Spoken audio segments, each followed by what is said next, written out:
These 12-year-old producers always ask us how we make our growls. They ask why their bass lines sound like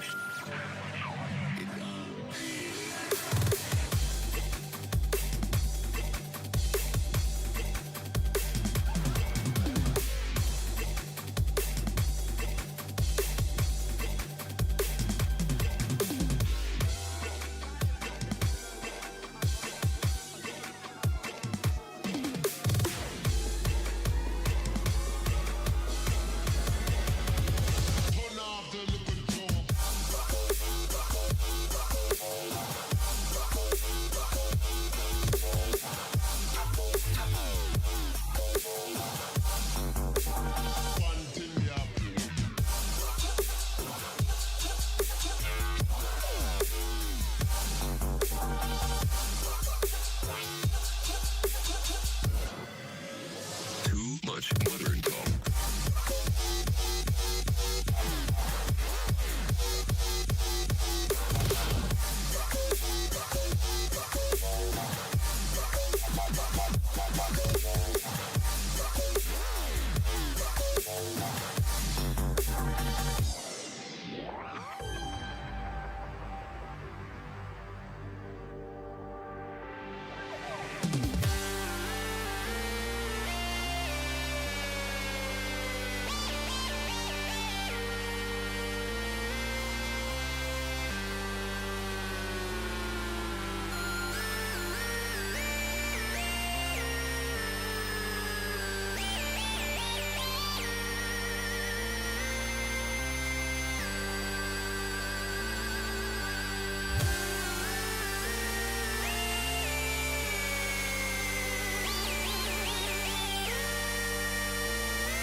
Too much modern talk.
Hi everybody. How are y'all doing today? We doing okay? We doing alright? Good to see everybody. Drop the music down a touch for you guys. Excuse me. World map with the first. Also, I didn't see it. Excuse me. Hiccups. Go away. I'm trying to stream. I didn't see it last night, but after our raid out to James, SQG Quiet Guy, thank you, Maru-shan, for the follow. Very much appreciated. I don't know if you're hanging around right now, but if you are, thank you very much for the follow. Welcome to the Lunar Legion. Enjoy yourself, the emoticons, and everything that comes with your follow. Your follow is greatly appreciated, and we love to have you here, and we hope that you stick around for a bit. Mildly okay, I suppose, but not good enough. You see, that... Yeah. But you know what's good about days like that, world?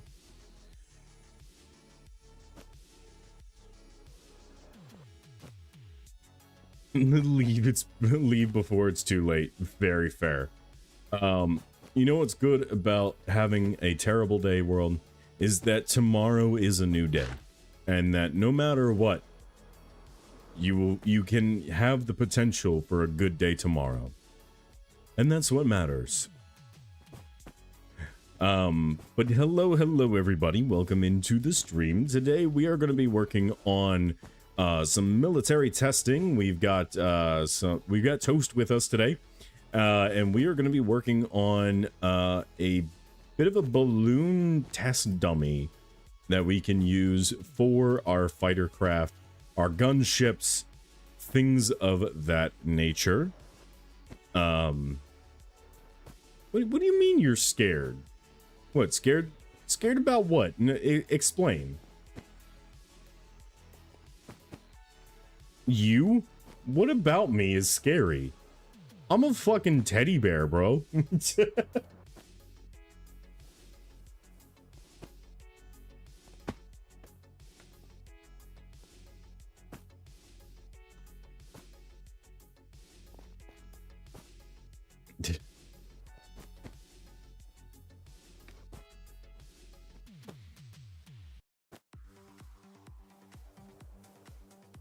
Says the guy with a military as powerful as the United States on a Minecraft server with maybe 30 people. Yo, what up, AFG? World, listen, okay, I might be as powerful as... Honestly, though, I'm not even, like, 3 gunships is not as powerful as the United States. Like, all things considered, 3 gunships is nowhere near. No, honestly, we do, and that is the premise of today's stream. Yesterday, we sent out the call for members of the server to join the hegemony. And so that...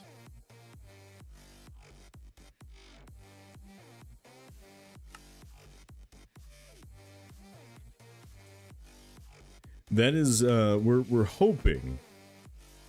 Maybe the Coast Guard. Honestly, I don't shit on the Coast Guard anymore. If ever you needed a reason to not shit on the Coast Guard, just look up United States Coast Guard versus drug smuggling submarine, and that's all you need to know. Oh no, they do. They do. They don't have like aircraft carriers and shit, but they do specialize in some shit.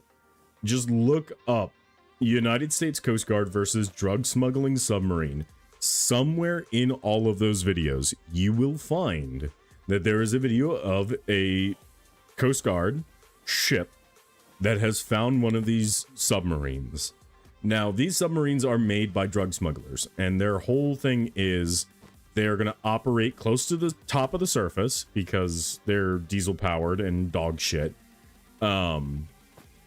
And they're not insulated. They're not very well insulated. They're kind of like they're shitty submarines, right? Let me switch over to cam view so you guys can see my face. Dude, honestly, we can dog on the Space Force because I have no idea what the fuck they do. I saw a dude. So I ran into a unicorn on Thursday. I'll get back to the Coast Guard in a second. I ran into a unicorn on Thursday. I found a Sergeant E5 in the Space Force out in the wild. And bro looked like he got bullied in high school. I'm sorry. Yes and no. Geospatial engineering is kind of one of their main tenets. The Space Force is evolving to, especially now that we're trying to get colonies on the moon and on Mars, they're evolving to be like a peacekeeping operation on U.S. interests interstellar.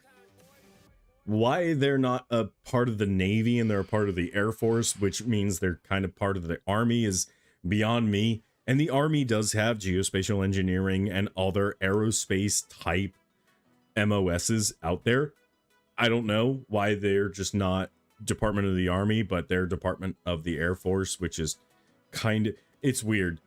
You look at any sci-fi and their base military has always been Navy.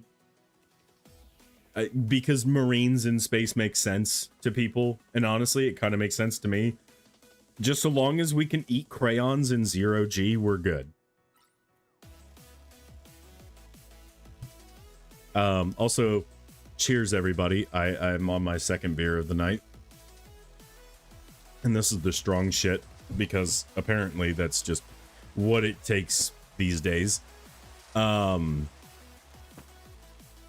But yeah, so ran into a unicorn E5 sergeant in the Space Force, which I didn't even know they had enlisted ranks. I thought, yes, so technically, by definition, if you grow plants somewhere, if you farm an area, you have colonized it. So Mark Watney did in fact colonize Mars. That's actually a thing. And the movie did get that correct. And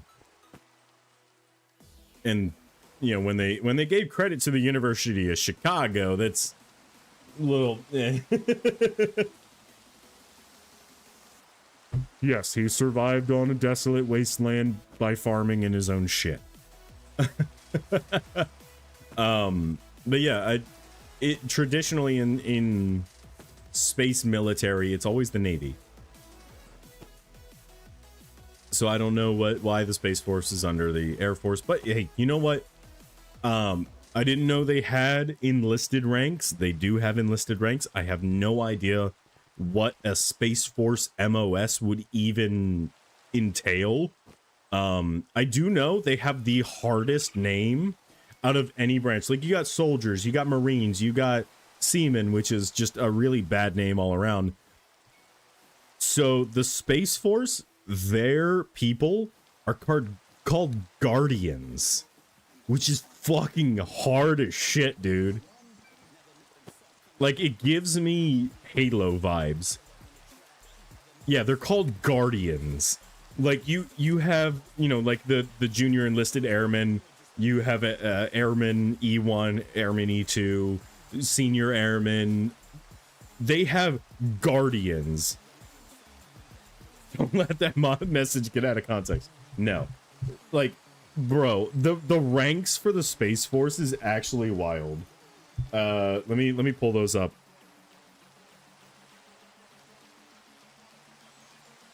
Now, their officer corps is exactly the same as the Army. You have second lieutenant, lieutenant captain, lieutenant colonel, or I'm sorry, major, lieutenant colonel, colonel, brigadier general, major general, lieutenant general, and general. Like, their general officer corps is exactly the same as the Army, which makes sense. The Air Force was part of the Army. The Air Force took the Army's rank structure. Therefore, the Space Force, being part of the Air Force, would take the Air Forces, which is in turn the Army's rank structure for the officer corps. But the Space Force ranks from military.com, you have specialists E1 through 4, NCOs E5 through 6, and senior NCOs E7 through E9.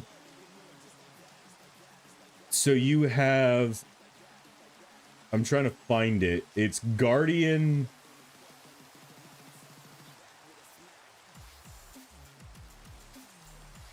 Here we go. Service specific rank names. So they are specialists.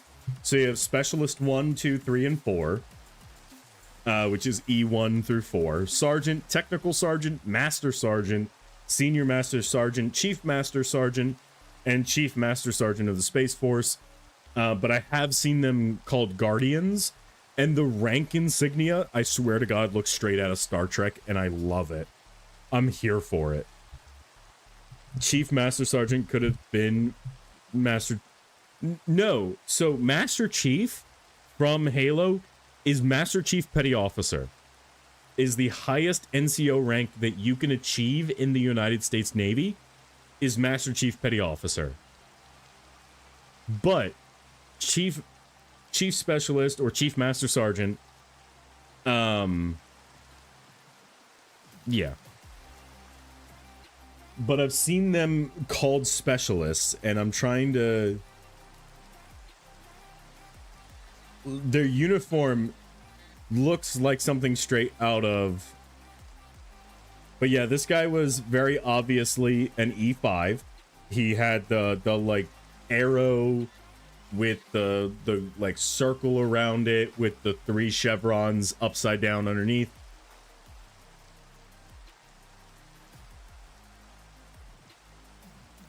Yeah, 86 graduates of the United States Air Force Academy of Class 2020 commissioned directly into the United States Space Force. As of July 28, 4 general officers from the Air Force were nominated to transfer to the Space Force in their current grade of Major General and then promoted to Lieutenant General. And then in August 6, a number of Air Force officers were transferred to the Space Force in the ranks of Major, Lieutenant Colonel, and Colonel. The Air Force transferred 2,410 active duty airmen to the Space Force to become enlisted space professionals. The space professionals were all transferred to the Space Force in their current enlisted ranks.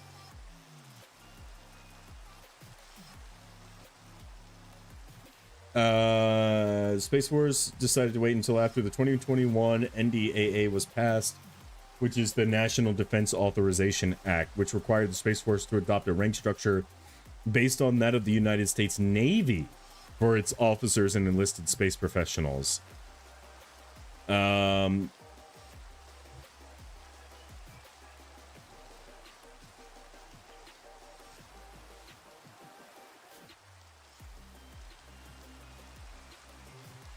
Which, okay, someone in Congress was like, no, they need to have Navy ranks, which would have gone hard as shit. But they decided to keep the Air Force, which in turn was the Army ranks, which, you know, as an Army guy, a GWAT sort of veteran, it makes sense. Like, it's kind of cool that's my heritage of sorts. Like, it's like my son and my grandson, right? So Army is granddad, and then you have Air Force's dad and Space Force's son. I don't know if that makes any sense to anybody, but if you think about it, not a lot. It makes sense. Let me get onto the server with Toe so you guys can see what's going on, and we can play games and stop talking about the fucking Space Force. But yeah, Guardian goes hard as fuck, and I fucking love it. Hi, Toast. Hi. Marines are the drunk uncle, yes. We were talking about, I ran into a unicorn the other day. What? I ran into a unicorn. I met a Sergeant E5 in the United States Space Force. Just out in the wild. I didn't know they had enlisted ranks for the Space Force, but I just ran across a Sergeant E5 and I was like, holy shit, you're in the Space Force. That's cool as shit. What? Yeah, just randomly. Awesome. I mean, to be fair, I do work and live near a military installation. I'm not going to say which one because you fuckers can't find me. Fuck you. But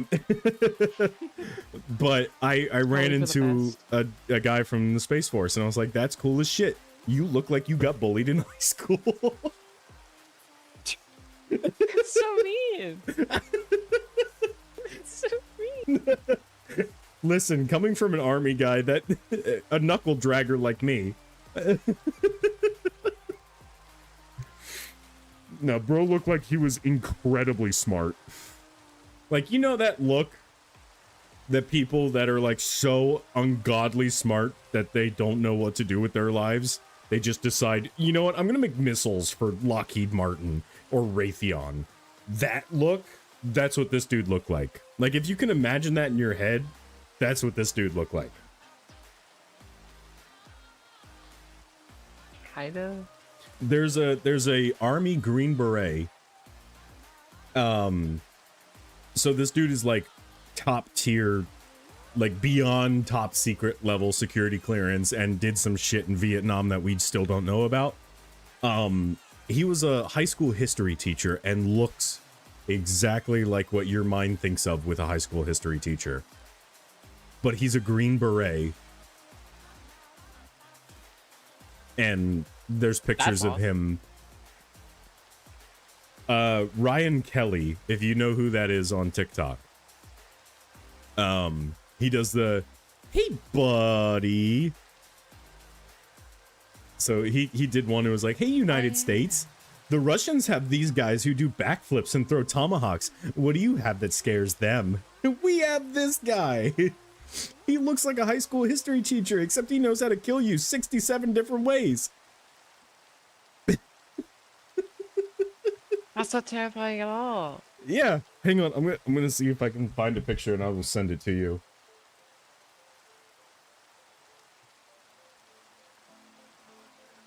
This guy sounds awesome. I want to have a story time with that guy. Let me see if I can find this guy.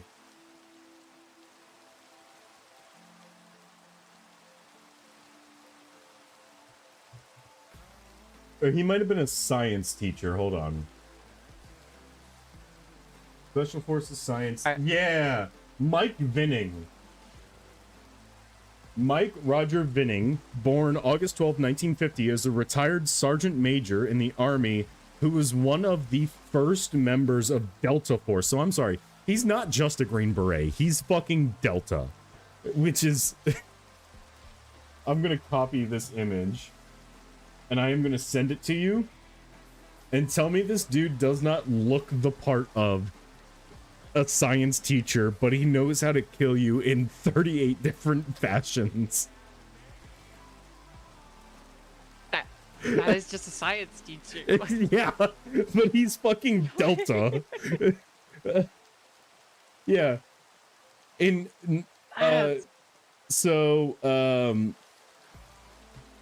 Had an interest in serving in the military since childhood and developed a hobby of crafting small-scale explosives after ordering a manual on the subject via an ad in Popular Science.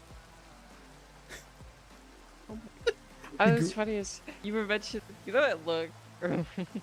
So this guy looks like the sergeant that I saw in the Space Force. It's that look. That look right there. That, like, you got bullied in high school because you're smart. That look, except Space Force. Oh, I'm sorry. Huggable. He wasn't just in Delta.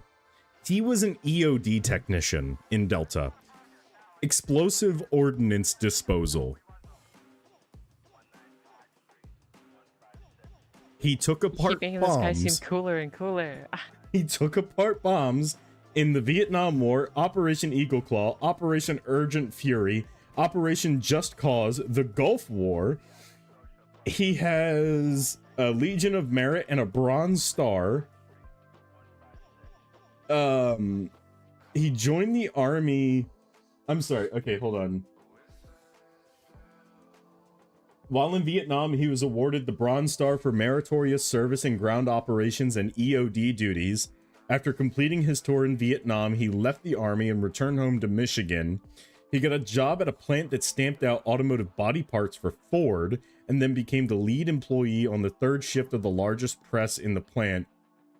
In 1973, he rejoined the Army, serving as an EOD specialist in the 63rd Ordnance Detachment at Fort Leonard Wood, my BCT, where he joined the newly formed Delta Force in 1978 as the unit's first EOD specialist.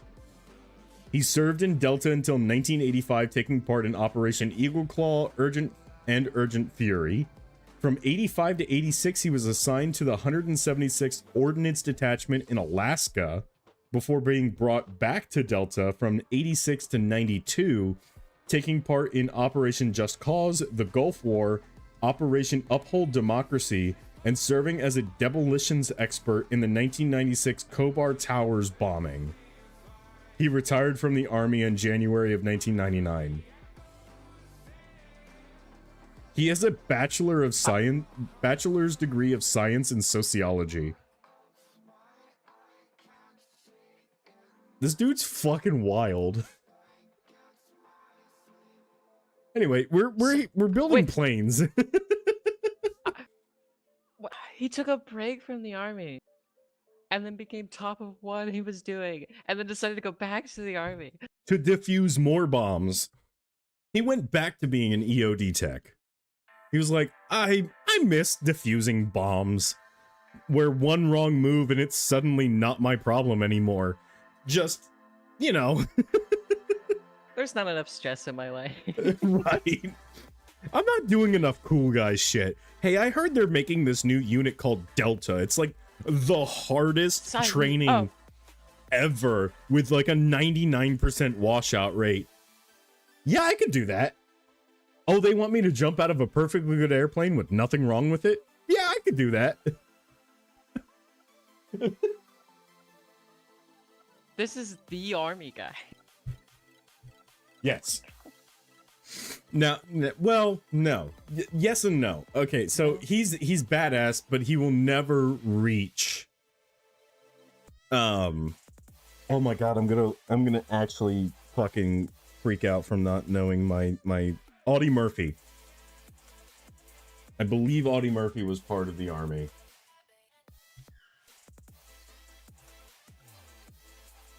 Audie Murphy, Wikipedia.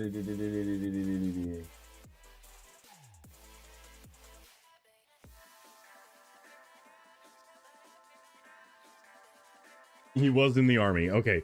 He is the most decorated soldier, period.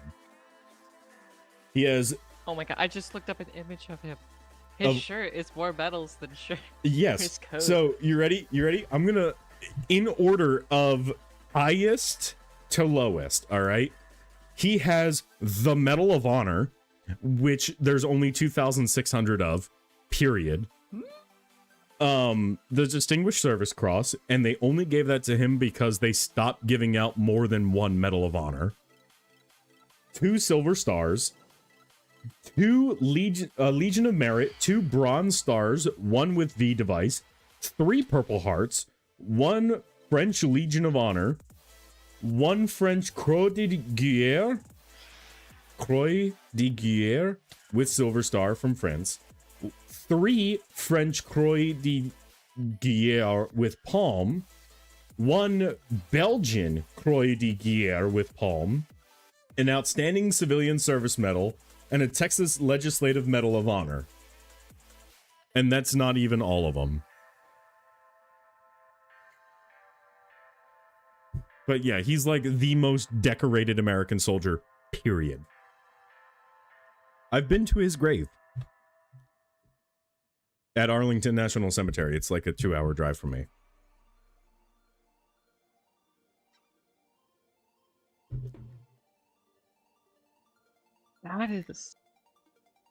That's insane. Guys that I wish I could live up to, but I will never be as cool as.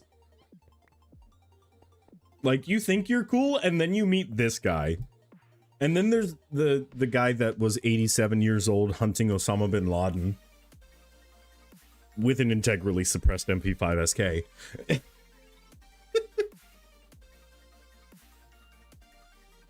I love military history, specifically American military history, because there's just dudes that do outstanding shit that other countries are like, cool, we're sending you back to the front lines, and the United States is like, dude, you did such good shit, we want you to just like teach the next generation, and we're gonna like not have you go. And not with that mindset, you won't. You goddamn right, I'm re-enlisting in the Space Force.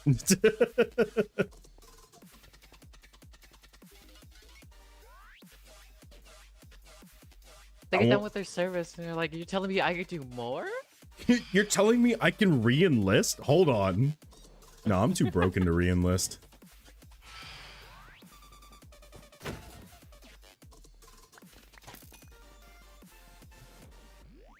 Guardians of the Galaxy. Yes. Yes. Honestly, I bet you their DFAC is better than what we had.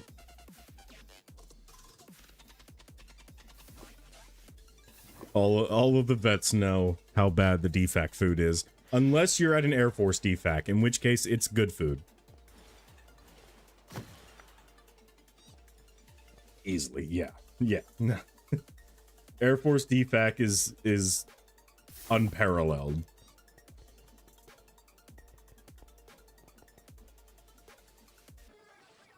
DFAC is dining facility, by the way. What the fuck is this? A navigation table. Yeah. What does it do? We can make bombers.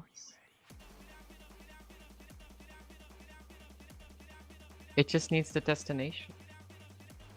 Can we make Y-wing bombers? We can also make them automatic. We can make automated bombers.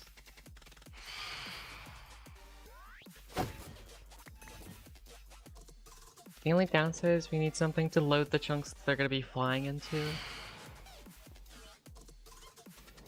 What is that? I want to say it's a thing from like Love, Death, and Robots. And it's the bomber that just kept going. Even after the war and all the humanity was gone. It's a crazy show. I haven't seen it. There's one that I really like. I can't remember the title of it, but basically it's Werewolf Marines. That's scary. It's badass. Bro takes a fucking 7.62 round to the leg, goes like into a blood rage, and is like, all right, here's the building, here's the exact coordinates, level the fucking building with the 50 cal.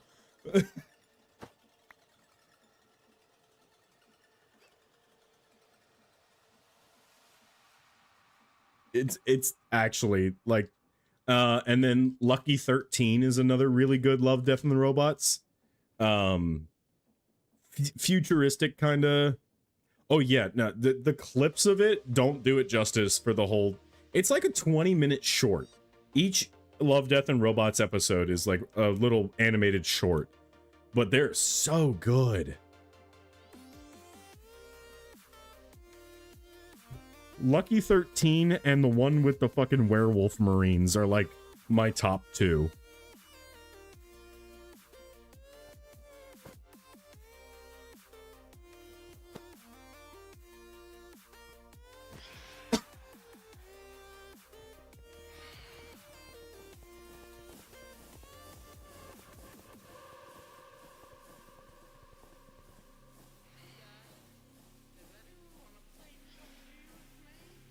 Sorry, this song is special.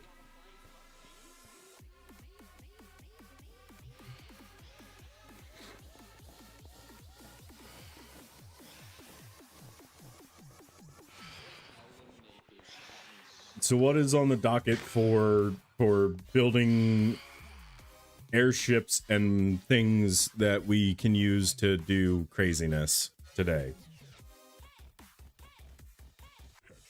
So we can either start with the test airship, and then that will be for testing our munitions, explosives, or any other malicious weapons we have, or we can we can work and try to figure out planes again. If we wanted to make a better plane. Well, we have the unknown bogey that we could use as a example slate, or we could try to make a B-52 Strato Fortress. That sounds cool.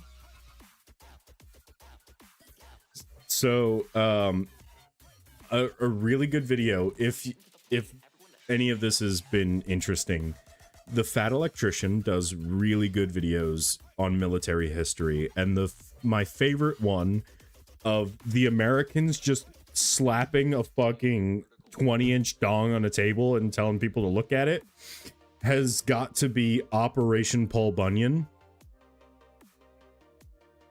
So it preceded the Korean axe murder incident, which, you know, the second that we have the Korean axe murder incident and the resulting Operation Paul Bunyan, you know some shit went down, right?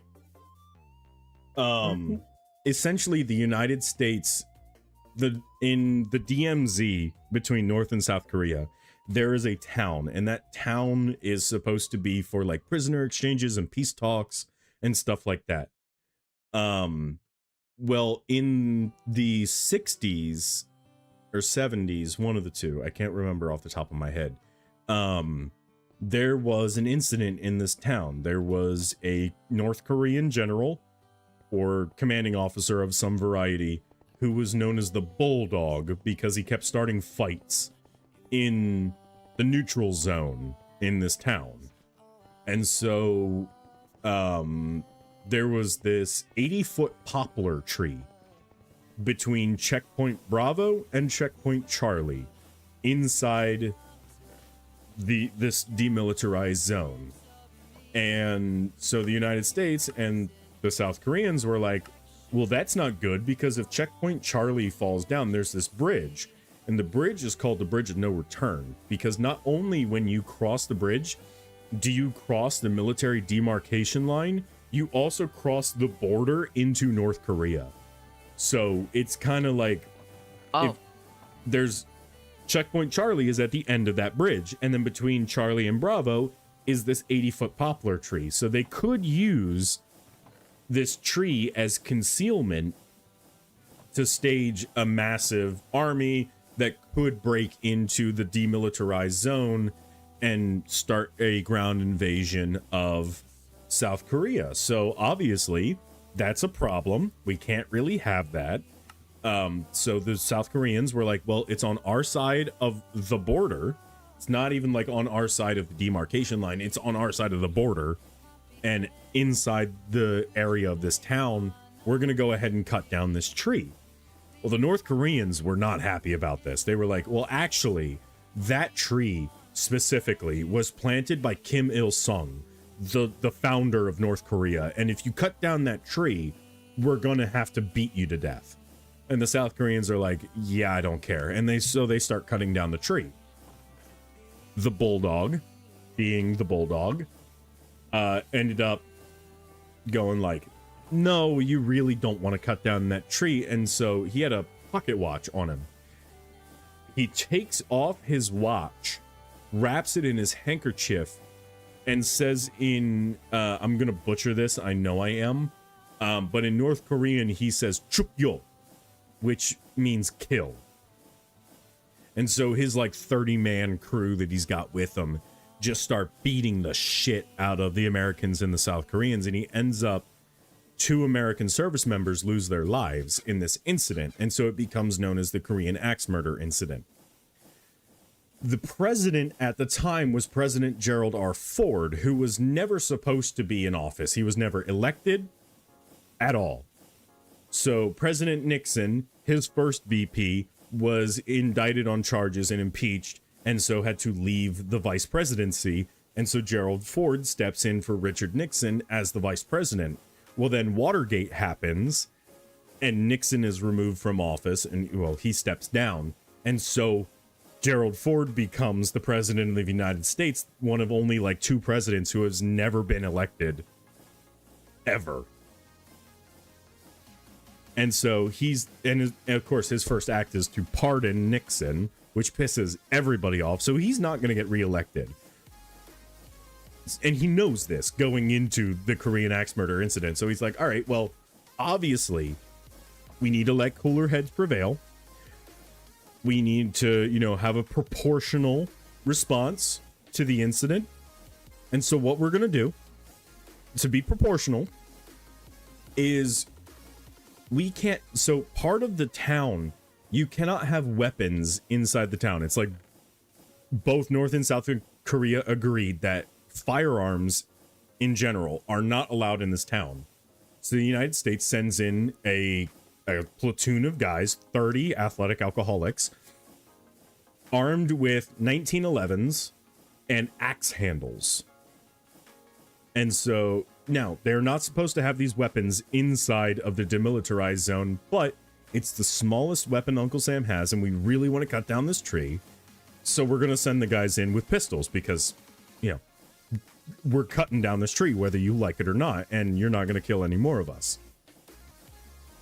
The South Koreans send in the South Korean Black Berets, which are their special forces unit. Against the orders of their president, as they're driving into this town, they start unstrapping shit from the bottom of their trucks.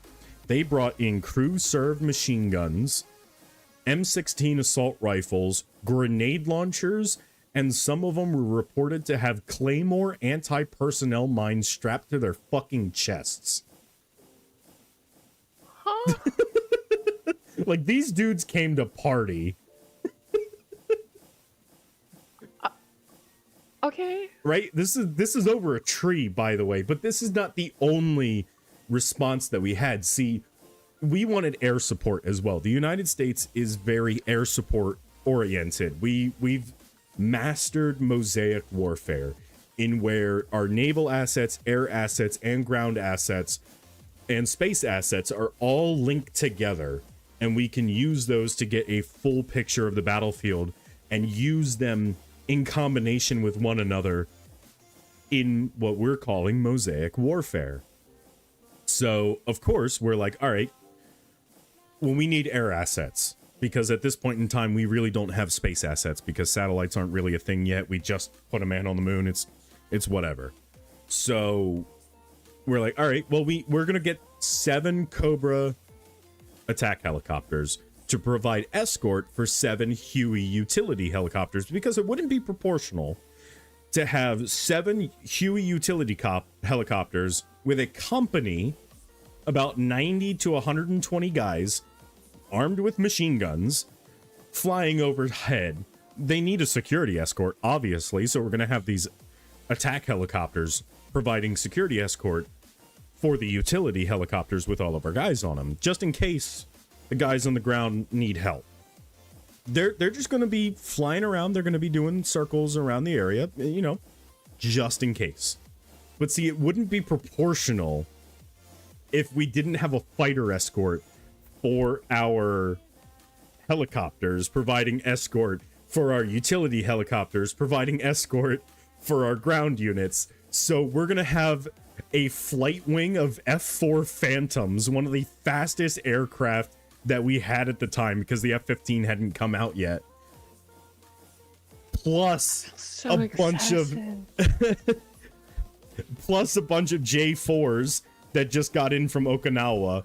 But see, we're still not proportional yet, all right, Toast? We're not proportional yet, all right? This cost the lives of 2 American soldiers. We're not proportional yet. So, we have these fighters, but they're not really protecting anything except for the helicopters, so they need something to protect. So we're going to have 7 B-52 Stratofortresses, each armed with 72,000 pounds of ordnance, some of which are reported to have been nuclear weapons on board of these B-52 Stratofortresses, who are currently doing hot laps around the entirety of the DMZ at 85,000 feet. Okay, but we're still not quite 65,000 feet, but we're still not quite proportional yet. All right, we're not quite there. So in addition to the F4 Phantoms, the J4s, the Huey attack helicopter, the Huey utility helicopters, the Cobra attack helicopters, the B-52 Stratofortresses, the company of American soldiers on said Huey utility helicopters and the platoon of American soldiers on the ground, we may need naval assets just in case. So we're going to park the USS Enterprise, our fucking nuclear aircraft carrier, off the coast of North Korea, and her entire security detail of 4 destroyers, 8 missile frigates, 2 submarines, and about 10 utility boats, all in and around the South Korean Sea, off the coast of North Korea, just in case. It is the largest showing of force that the United States has ever done. And we did it all. How long do you think it took us to muster this much equipment in one area? 3 days? Yes, it took 72 hours for us to muster roughly 200,000 personnel and about $1 billion worth of equipment.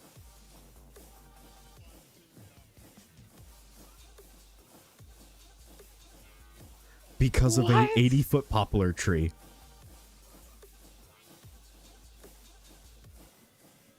I fucking love the army.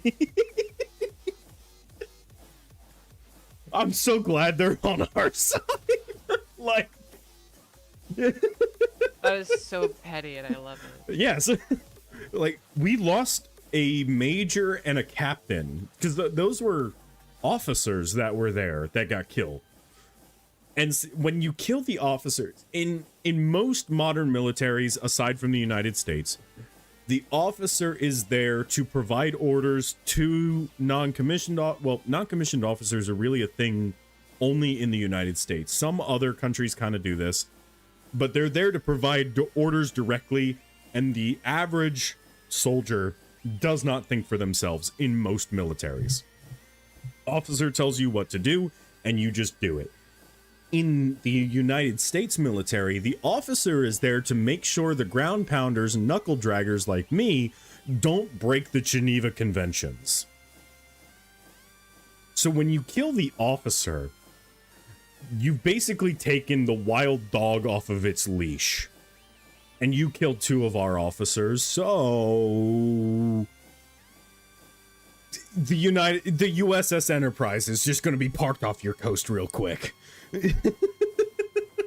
yeah, don't mind me. Of all the options, so there were like 4 different options that were presented to President Ford at the time. One of the options, I shit you not, was we were going to drop a 15 megaton nuclear bomb off the coast of North Korea just to prove a point.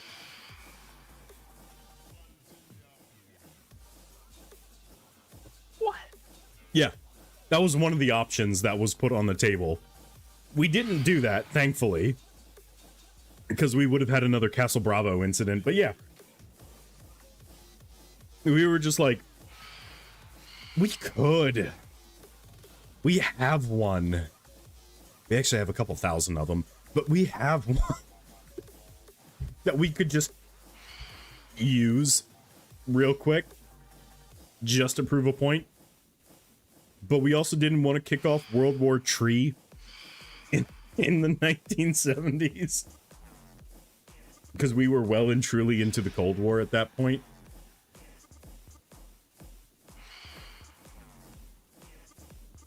Yeah.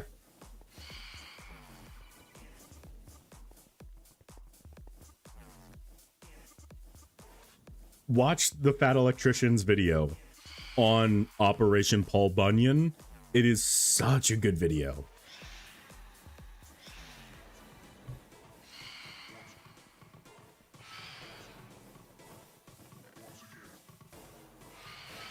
All right. Do I have a propeller bearing?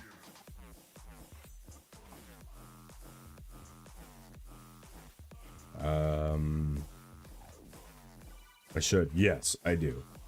All right. Sick. I think I have most of the stuff to make. Honestly, we could just get away with an andesite propeller for this. I think.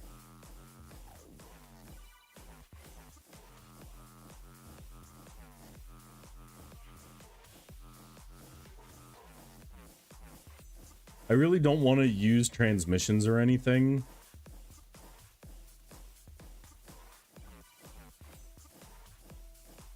So maybe a clutch and a gear shift just for forward, backwards. Like, there's going to be no steering to this, but it's our test balloon. Yeah, it's just made to float. I also brought the framed cubes.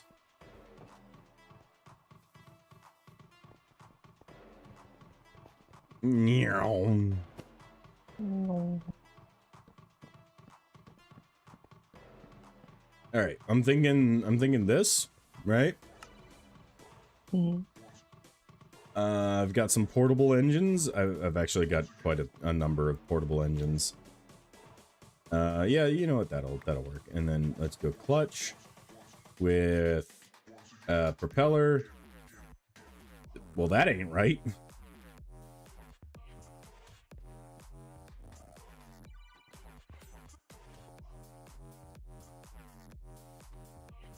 There we go. All right. And then we can place this guy here with one of these guys.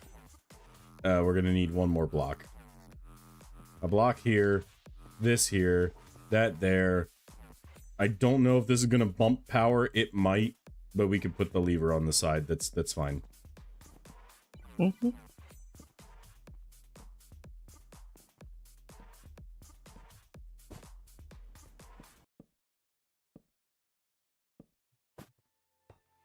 I might try to make a blimp. We are And- making zeppelins? Oh, I'm very excited Maybe. to make the zeppelins.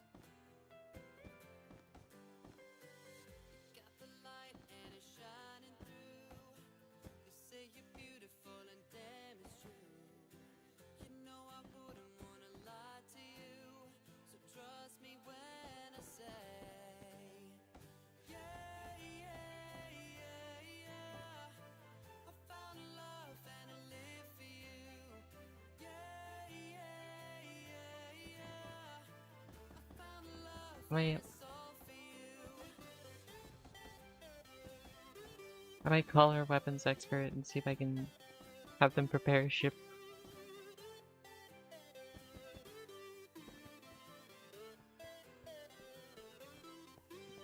You think it'll... Probably.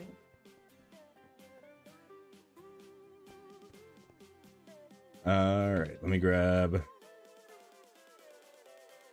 my honey glue.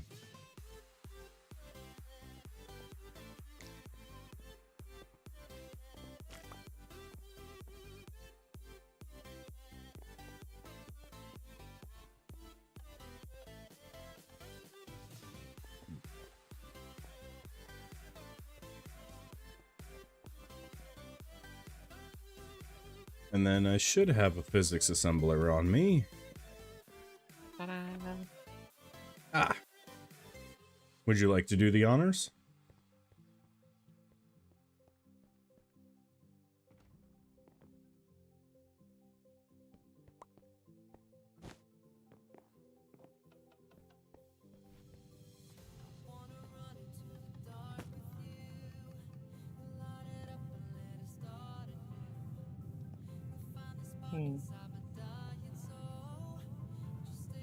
Oh, it's trying. It's shaking.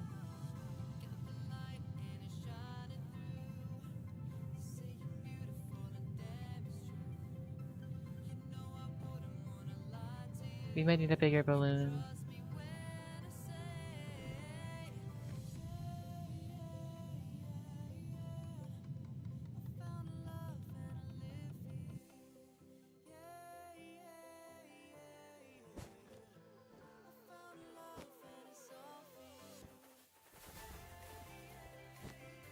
Eh.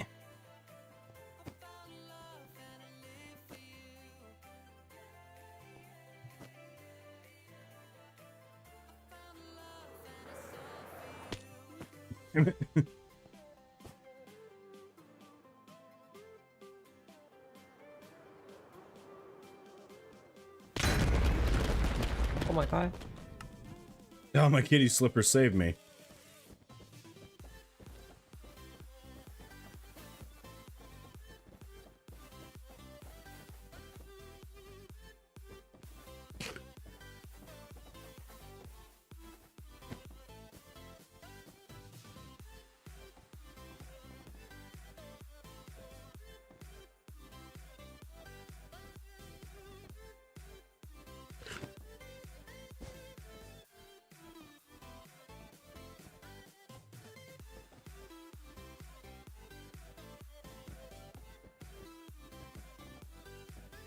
Ta-da.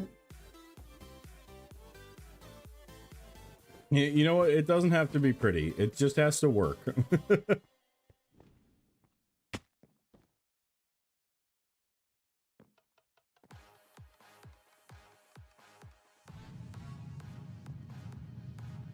57 cubic meters. That should be enough. Oh, we're lifting. We're lifting. We're lifting.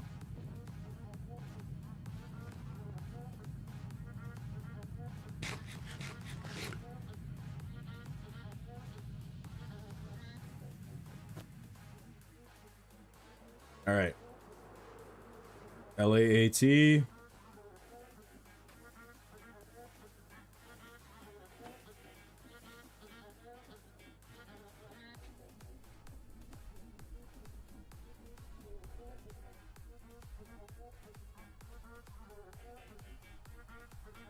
Oh, this goes higher than I thought it would.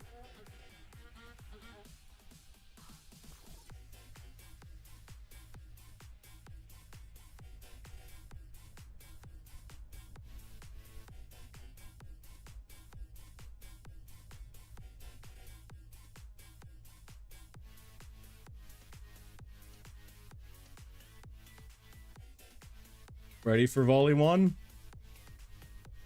Ready. Stand by.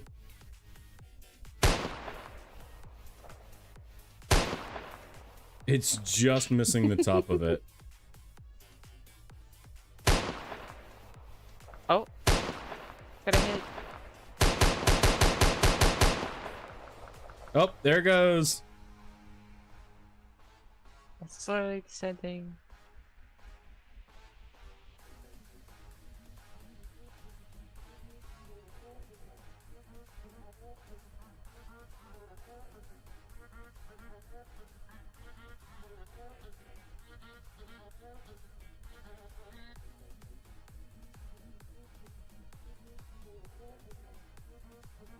Would you like to see something cool? Oh, there you go. Bye. Yes, I would. Oh my god.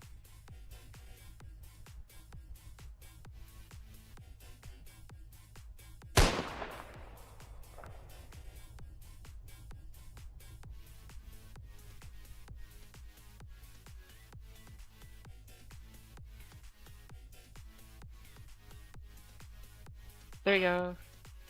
Why is half of it gone? Oh my Does god. that.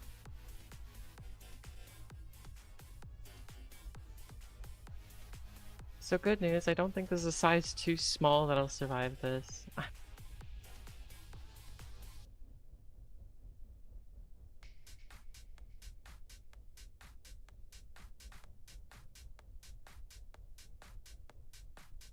Ladies and gentlemen, toast ship cracking technology.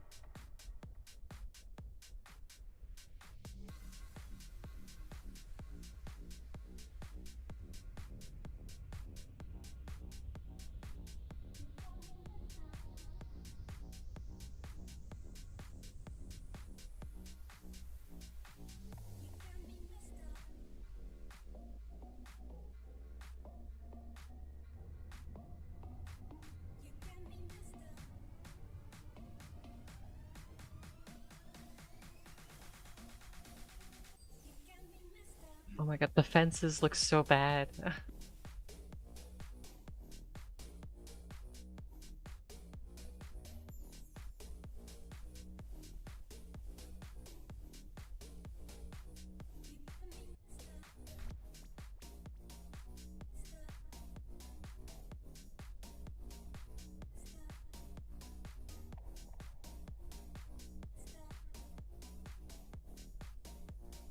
So this is Put just... the clutch on the opposite side. Huh. You need more balloons? I should be fine.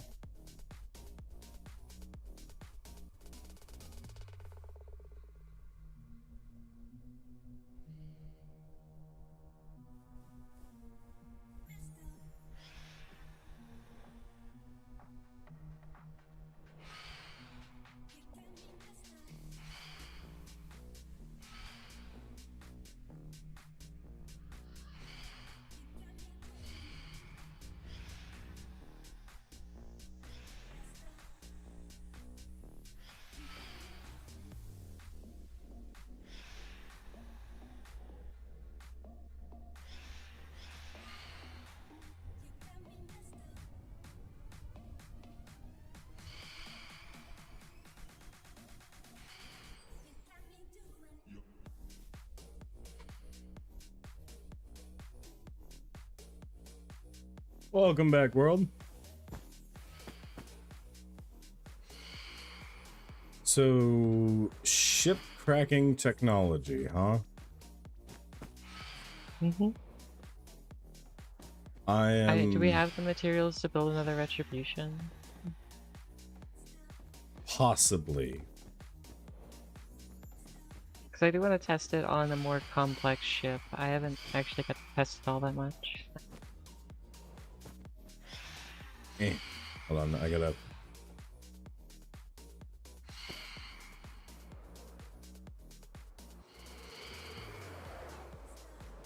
No! Ah! I turned into a whale. No! So, hello! How are you?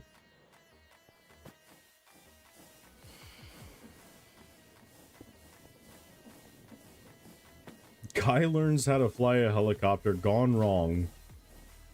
Yes. South, will you be joining us this eventide? Okay, Dory, over here speaking whale now. It's going. I've left a gift of sorts. A proposition at your base that I wish for you to see and review. You may find its contents appealing.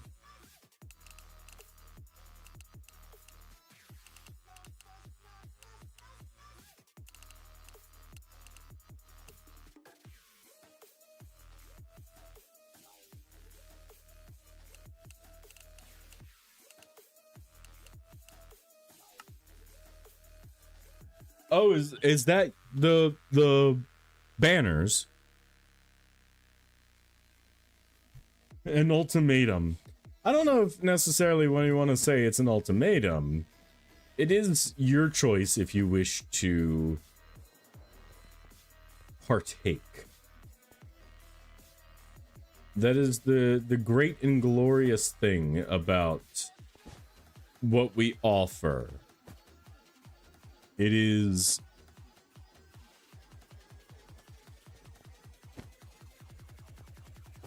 there for those who wish to take upon it. If you do not wish to take upon it, then that is fine. You do not have to.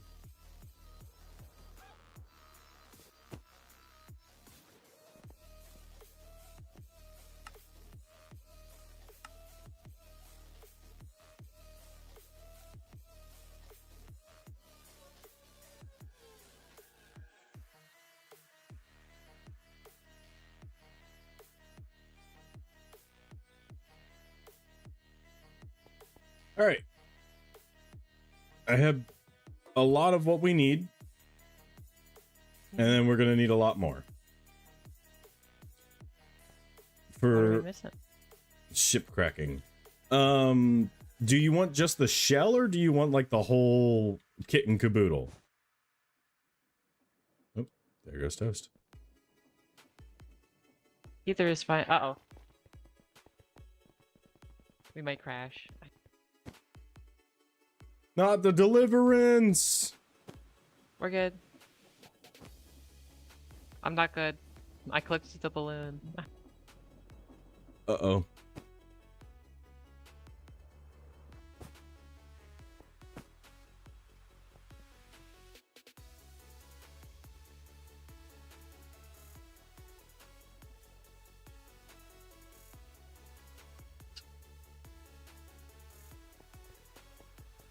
We can just build it without the cannons. True. You could. So what happens when you do ship cracking? Does it just, like, send half of it into the ether? It tries to force half of it into itself, which it doesn't know how to handle. So it kind of ruptures. It just disassembled itself, and I don't know why. Interesting. And when it does this,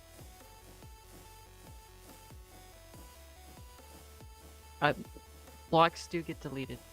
okay. Majority of the time, it's very rarely that you keep what you started with.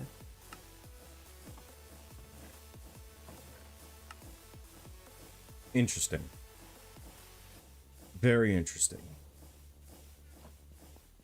Well, I wanted to make a retribution clone anyway, so that the 3 airships for...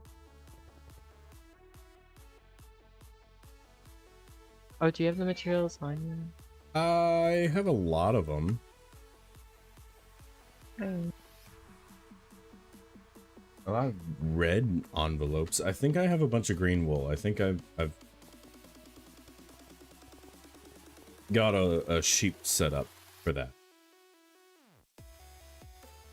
I have a few stacks of envelopes. Oh, you gotta be shitting me. Well, I've got a bunch of green wool. The sheep is dead. So that's neat. Oh no.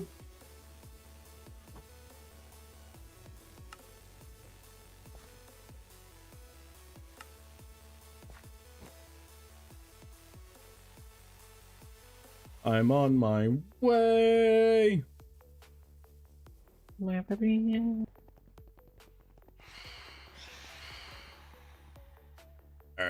Bunch of green hot air envelopes. We can do it without the tank and the engines and all. We just need the other envelopes.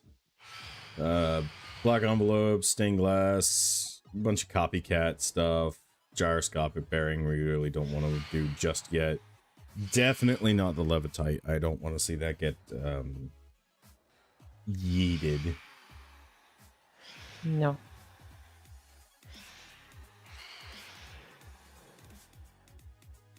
Alright, I need 7 stacks, 7.5 stacks of white air, white hot air envelopes. And I think our white sheep is still doing just fine. That's a light gray.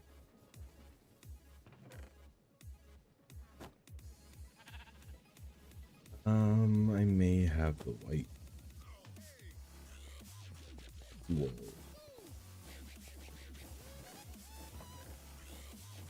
But we could build it functional to see what happens mid-flight. True. Very So true. I haven't tested it with moving contraptions. I've only tested it with still. Alright, stand by. Let me run over to Creepa. Aw, man. Which, I hope you know, Toast, because of this, it has made it on its way to our wedding playlist. Like Gabby and I's wedding playlist has Revenge on there now.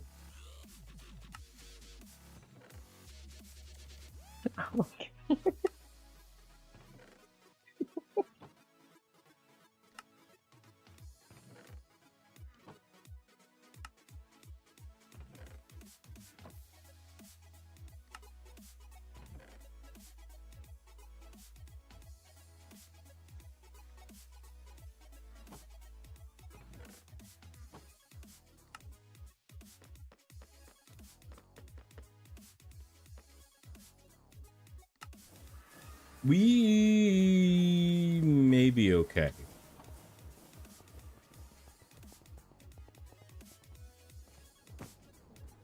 The gunpowder farm does produce a lot of string.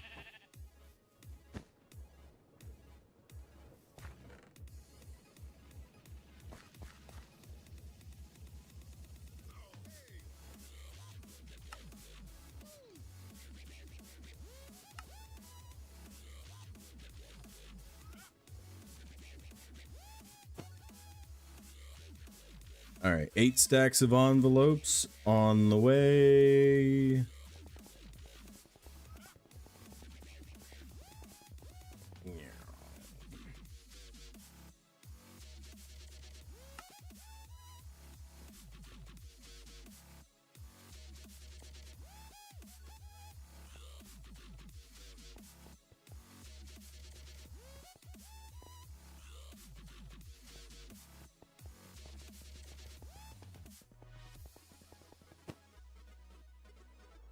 I do need to spend some time at Chunk Zulu because I need a lot of zinc.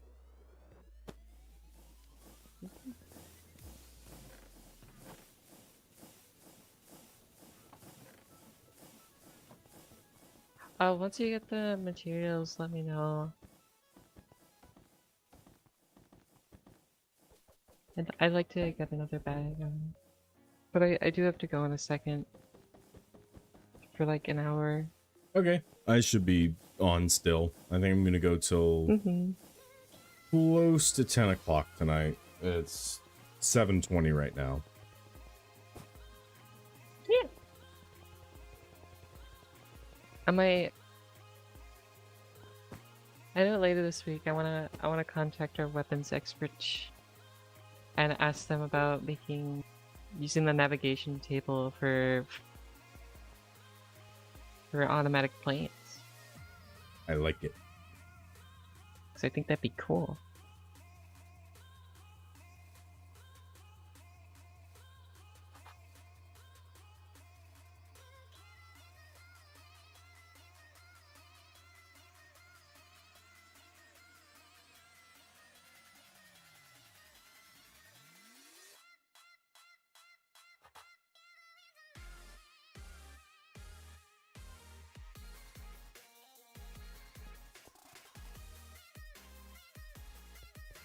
Whee!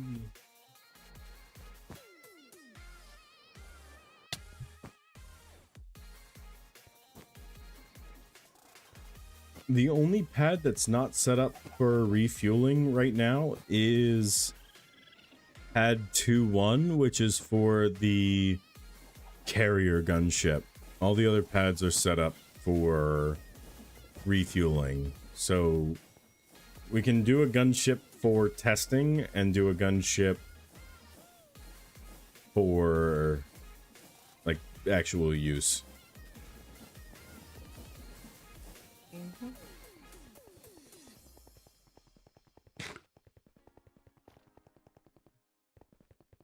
You want to be a test pilot, son?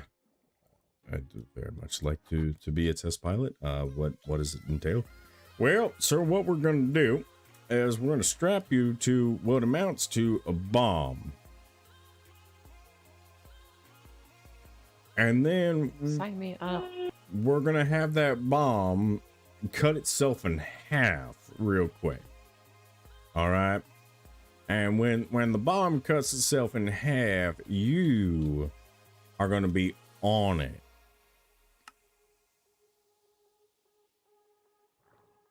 Sound good?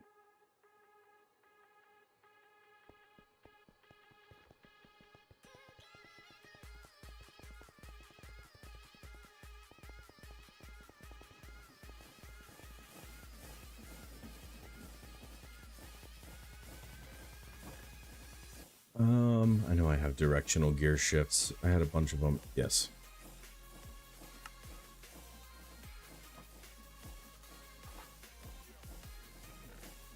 Do I have docking connector? I do not have docking connector. I have black stained glass.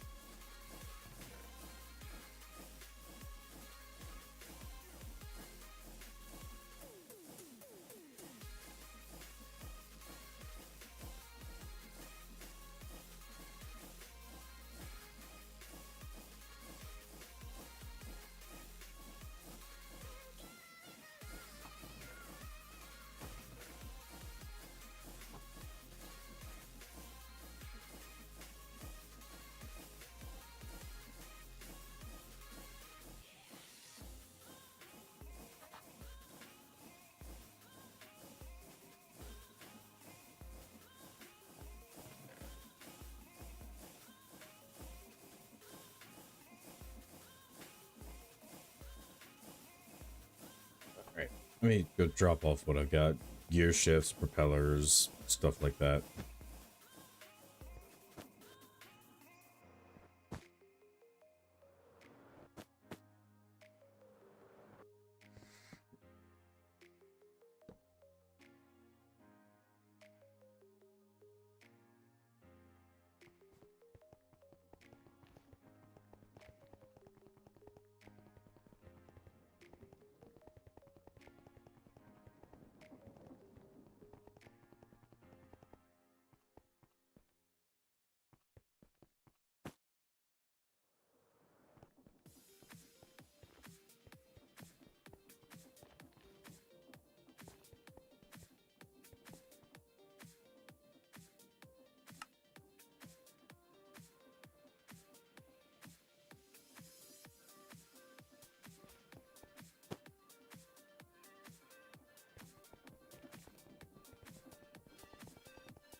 The only thing it really doesn't have is its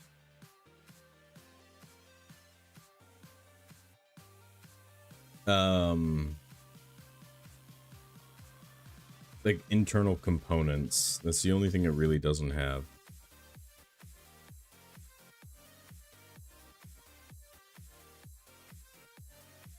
Are you ready?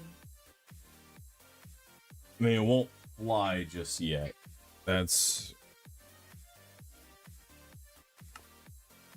It's gonna need gyroscopic. So that I had gyros. Where are my...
think that's correct.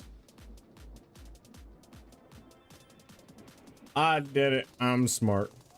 Mama says so.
Meow.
Okay, and then if we do that,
okay, we need zinc. Let's go grab that.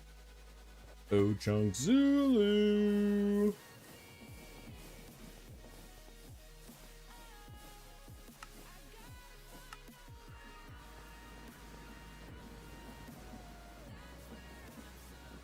Interesting.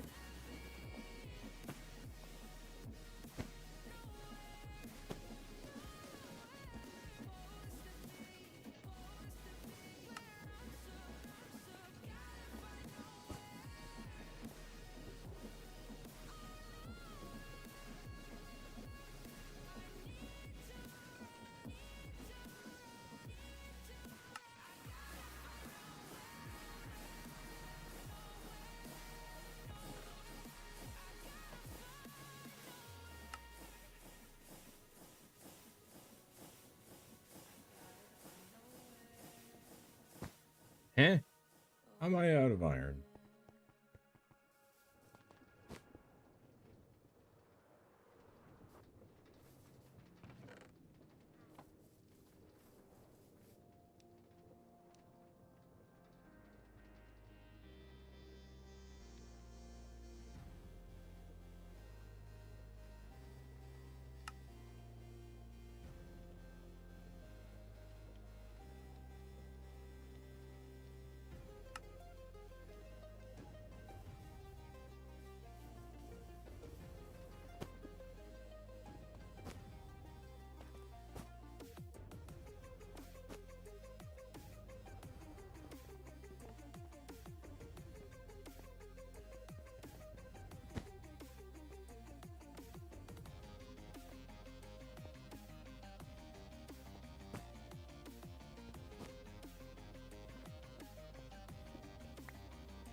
Ooh, nice, nice.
Yeah, that'll work. 160's alright for right now.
Ooh, very nice.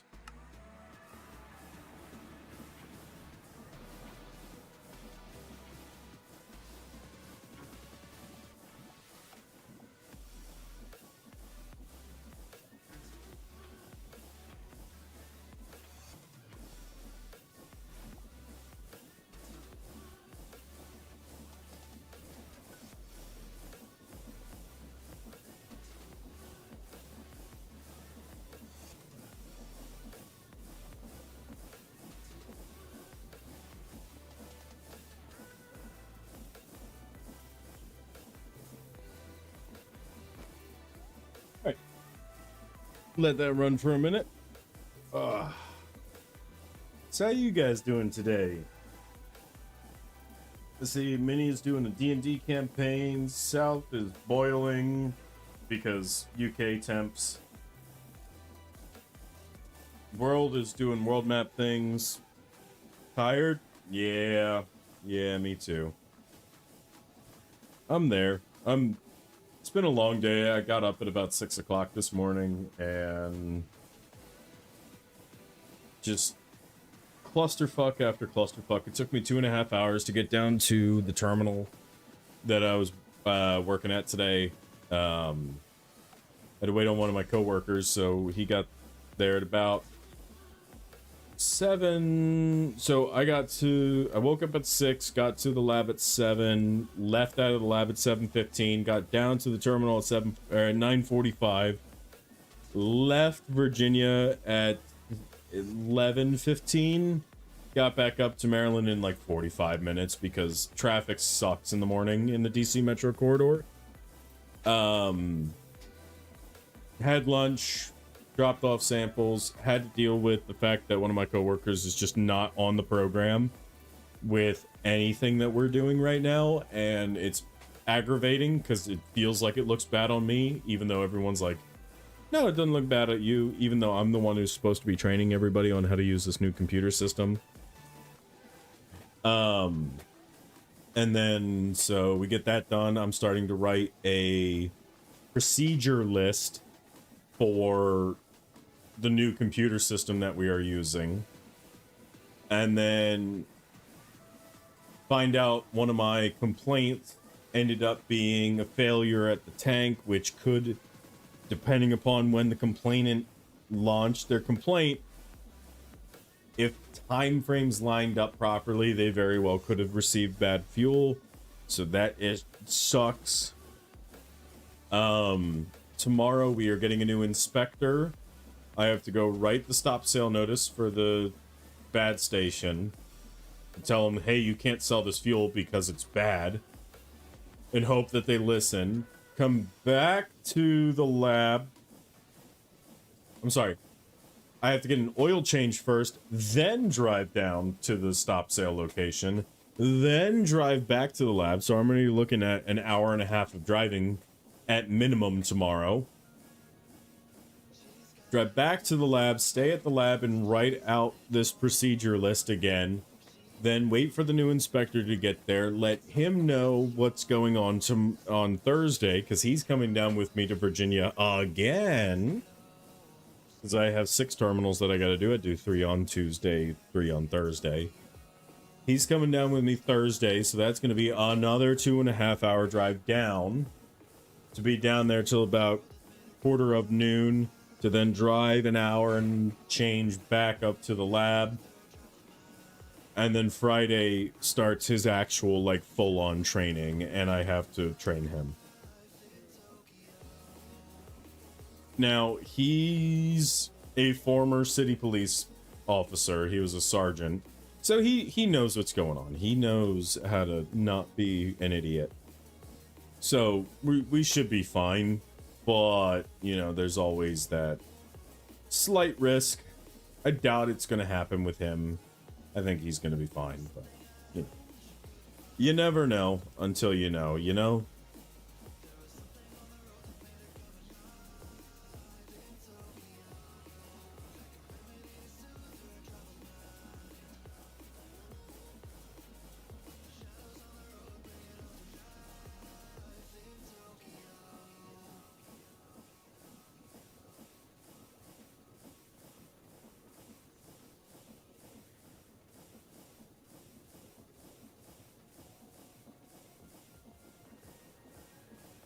Yeah.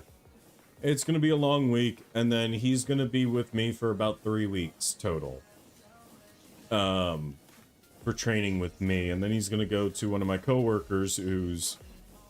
So, the way it stands right now, I'm next in line to be promoted to supervisor, then this coworker that the new guy is going to be training with, he's next in line after me. As far as seniority and overall knowledge and understanding of the job.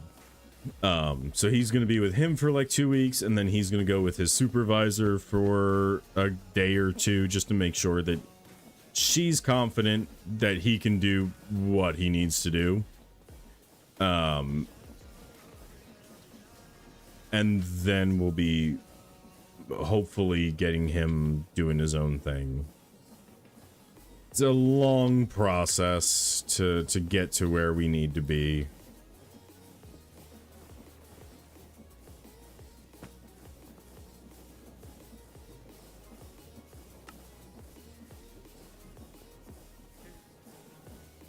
And we're gonna be there a minute.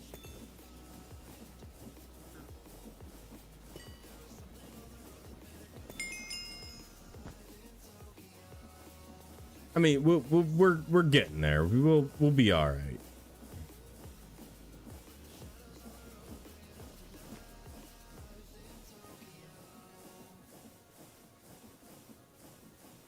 Interesting that these both are still burning, even though it's saying like, "Oh no, we don't have enough fuel. I shall surely die." I think this one's only saying it has 66 millibuckets. Bull. I call bull.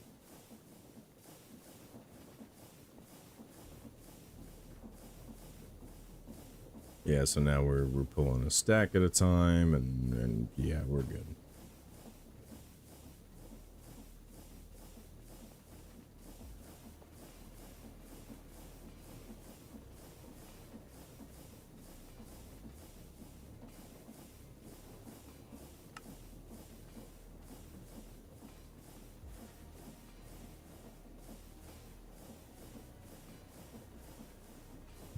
He's not the first person I've trained.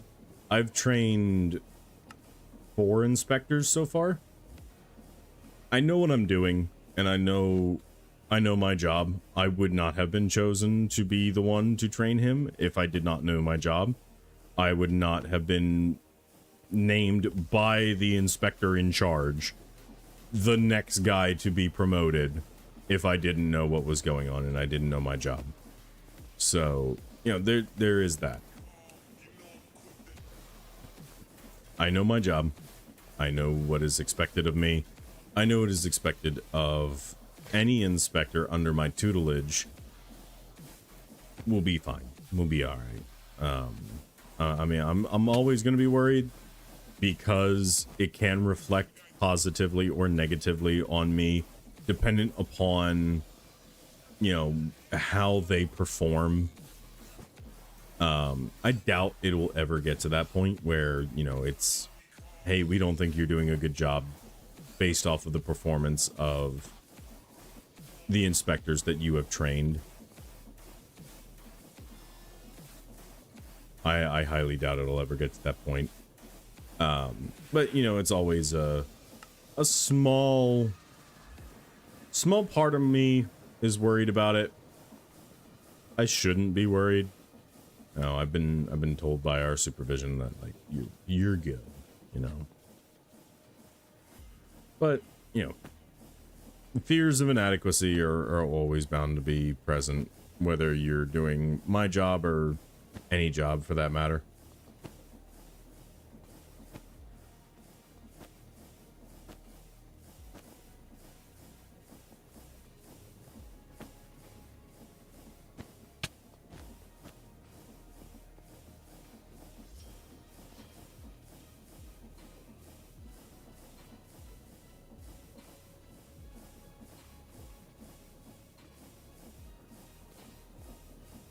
I need a non-alcoholic beverage. I think I'm going to run and grab that real quick. So guys, enjoy the music for a minute while I hit that quick BRB. and go grab a beverage that is not of the alcoholic variety. And I should be back in like a minute or two. So hang out, sit tight, enjoy the music. I'll be right back.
All right. Ugh.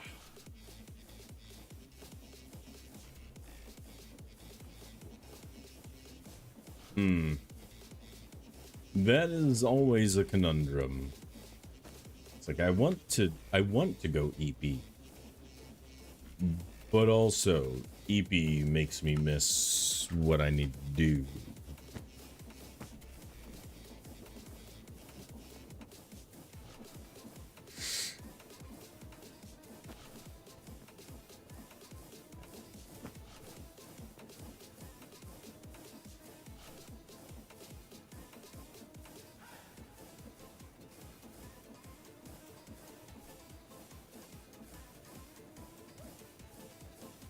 Still a level 6 steam engine, so it's doing okay.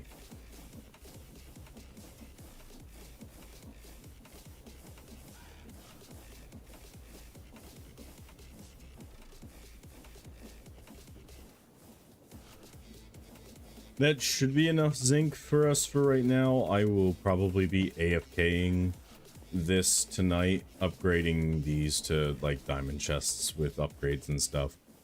But yeah.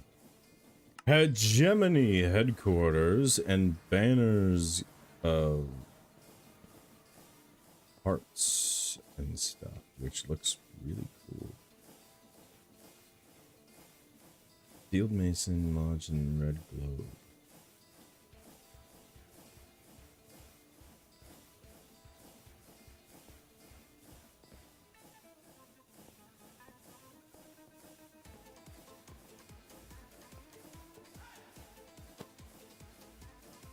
It does look cool.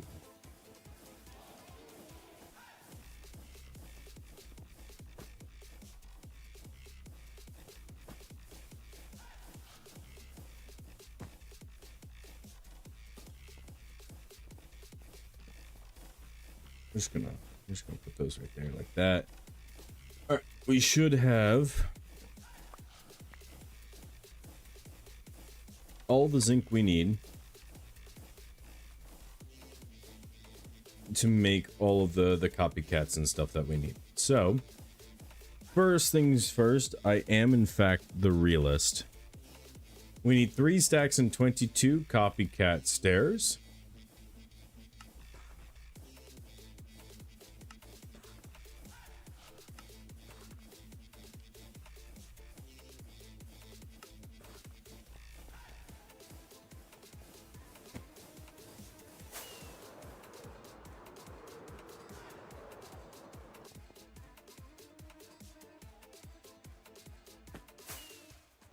Another gunship for Toast to mess around with, and with any luck, if it's flying, it can't get cracked. If it's stationary, it'll get cracked.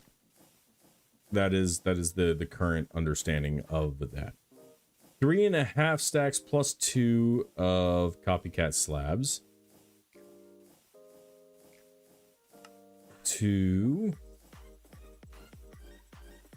3 and a half plus 2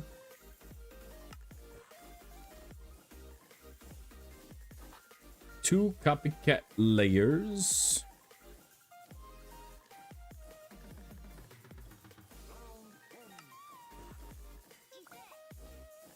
$41 copycat panels.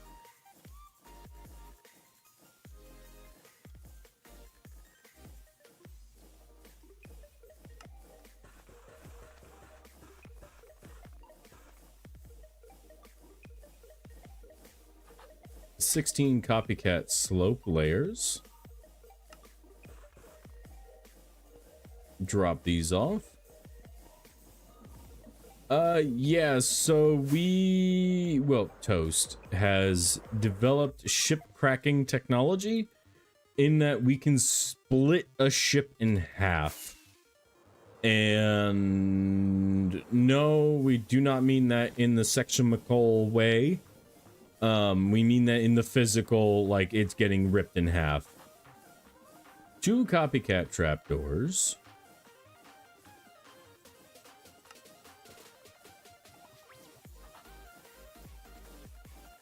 All right, we're almost done.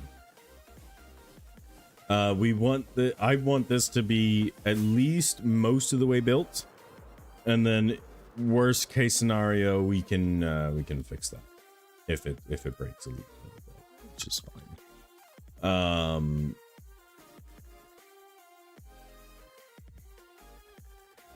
So we're not going to do the cannon mount or the identification transponder or the iron handle, or the levers or the levitite. Maybe the levitite. I don't want to lose it, but also levitite's not the end of the world.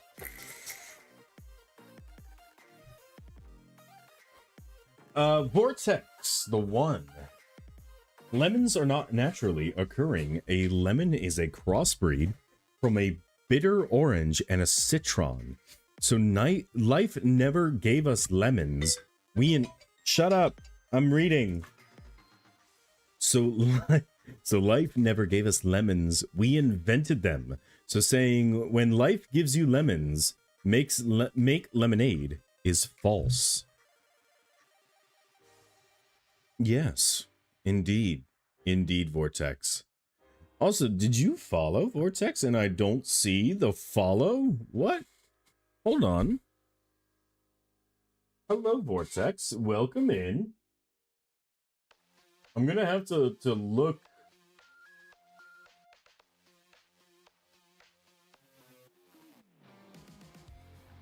I don't see you. Interesting. That is weird. But Vortex, welcome in. If I have already given you a welcome, you get another one because you're special, and you get another one. So welcome into the Lunar Legion. Thank you very much for the follow. It is greatly appreciated. Enjoy yourself, all of the emoticons and everything that comes with your follow. I hope you stick around for a bit, and if you are not already, go ahead and join the Lunar Legion Discord server, where we have all kinds of fun over there.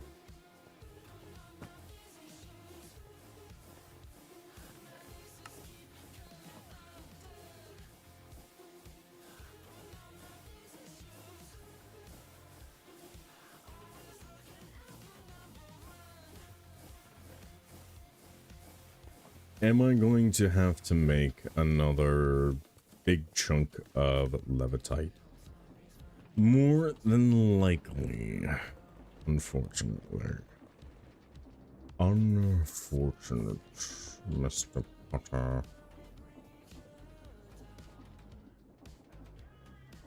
Oh, come on.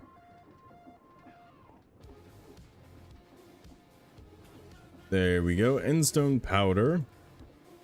Some zinc nuggets.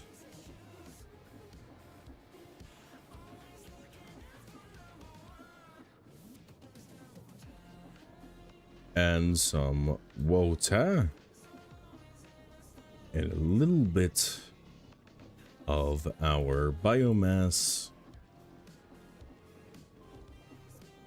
Go and mix.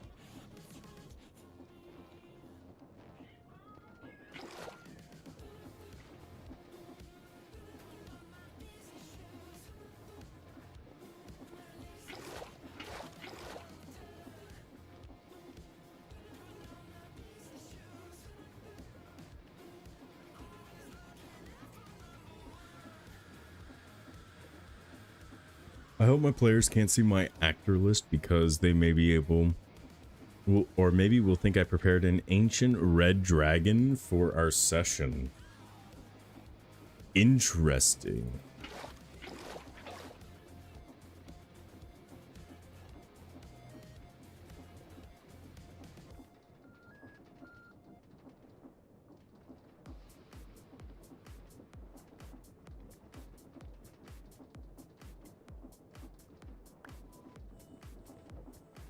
But see, the real question is, did you, in fact, prepare an ancient red dragon for the session? Or are you just worried that it might maybe just be like, oh dear. You know? Is that a concern, sir?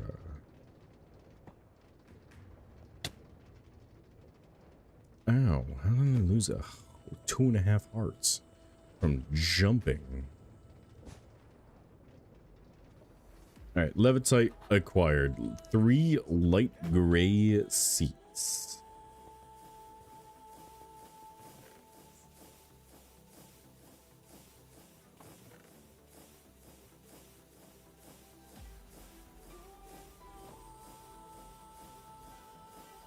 Light gray seats acquired. Redstone accumulators. It tested some stuff out with light, so I used one for testing. So no, I in fact didn't implement one yet. You, my friend, are a purveyor of the Dungeons and Dragons. I want to get your opinion on something.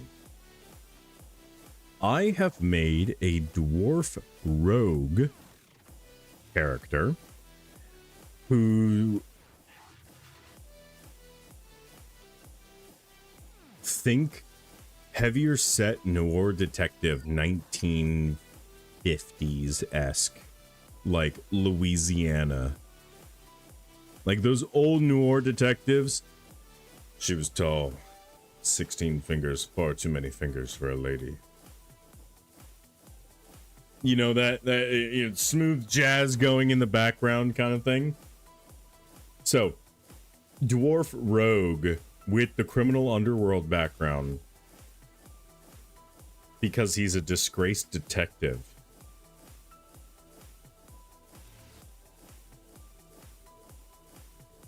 Think I might be onto something.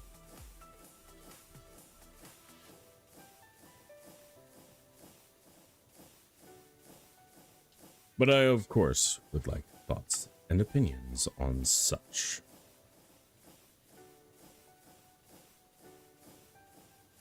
I'll have to send you my character sheet.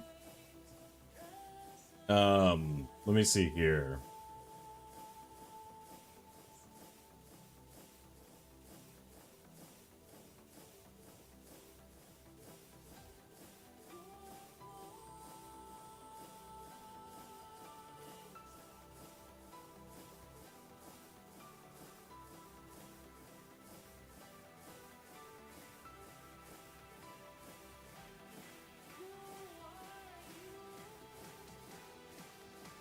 I sent it. I did use D&D Beyond to do the character creation. But I want to know your thoughts and opinions on it. And anything that I could do better if I were to remake the character. Not that I'm going to remake the character, but if there's a play style that might fit that character a little bit better than maybe others would. Yeah.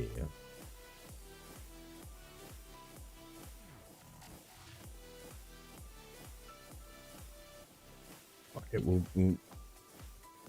we'll add the rope connector in the handle.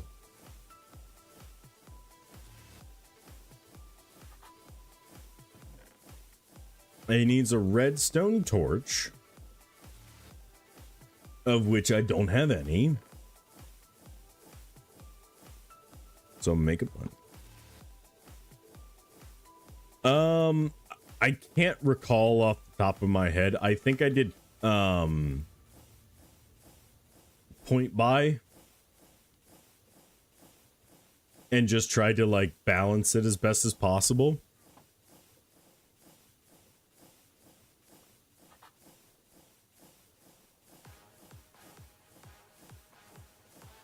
Accumulators.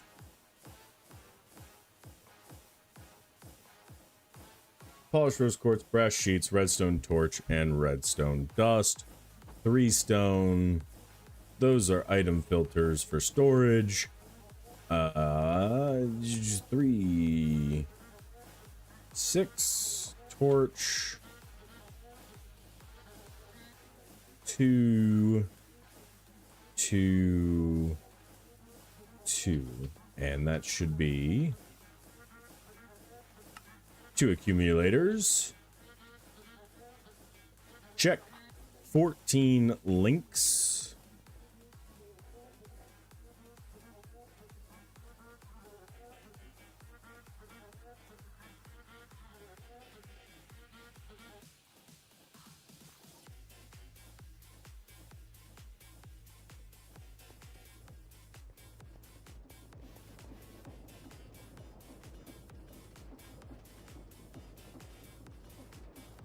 Yeah, I can't remember. It's been a minute since I've done that character sheet, so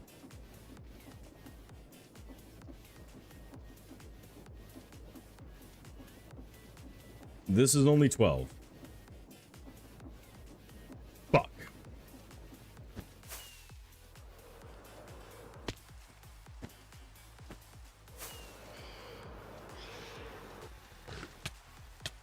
You get away from Toasty. Go away, sky rats. Your presence is unwelcome.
14 links.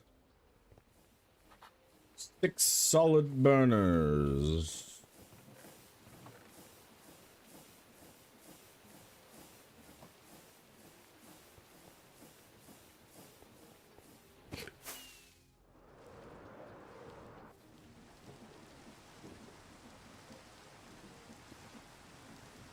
Oh, I'm like, huh? Duh, it's over here.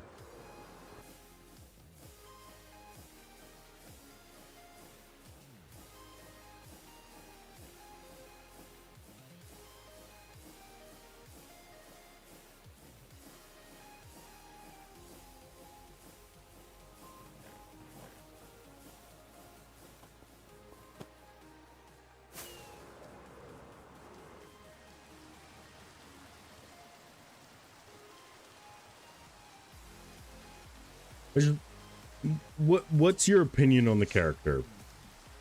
Looks solid and interesting, but your dex is really low for a rogue. Okay, so higher dex. Well, see, here the thing with him is I wanted him to have more of like the lock picking and more criminal background kind of deal going on. I also have no idea. I've never played D&D. This is kind of like my first character that I've ever like built out myself. 2 iron sheets, 3 copper sheets. 3 times 6 is 18.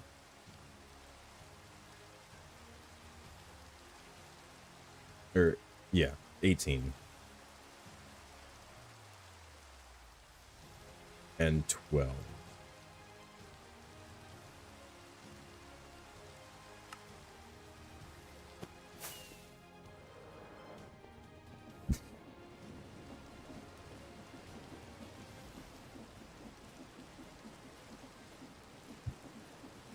Now, part of it is he's fat and old.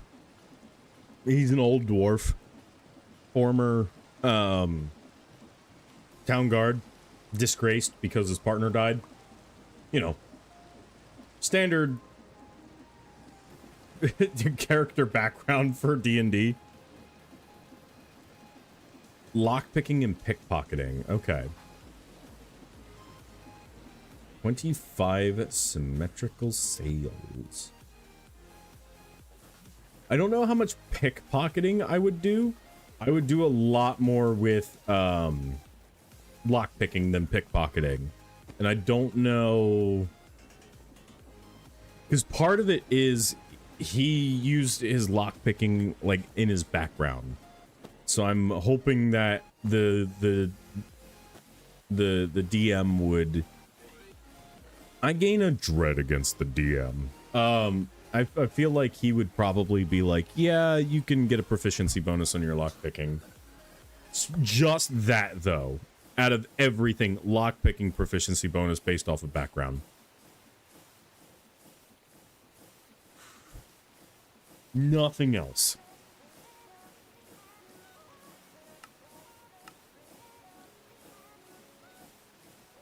I would have to talk to him about that, but currently he's deployed, so I can't really do that.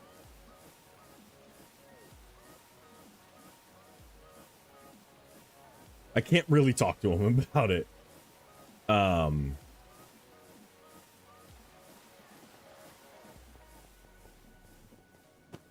Yeah, he got activated a little bit back. And I don't know how much of that I'm allowed to talk about because of operational security.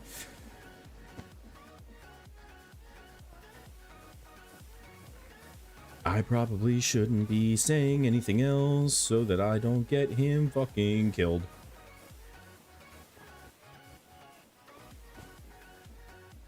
Great success.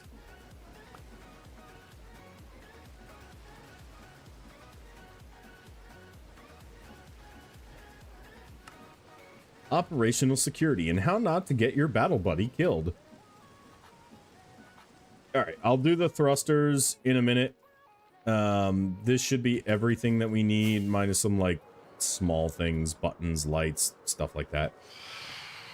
Fuck off away from Toast, you fucking weirdos.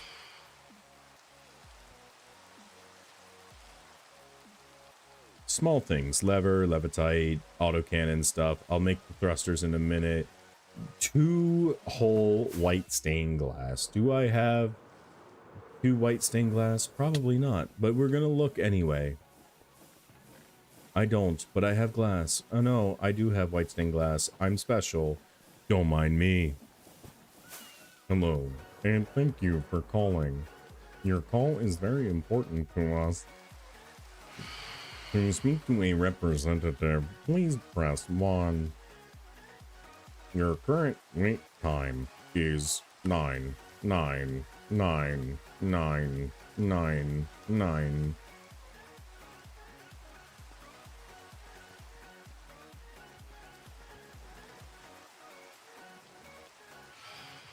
It uses the dex modifier. Okay. See, that's good. That makes sense. And that is something that I will need to work on and work on the character on just a little bit. I could probably get a little lower on intelligence.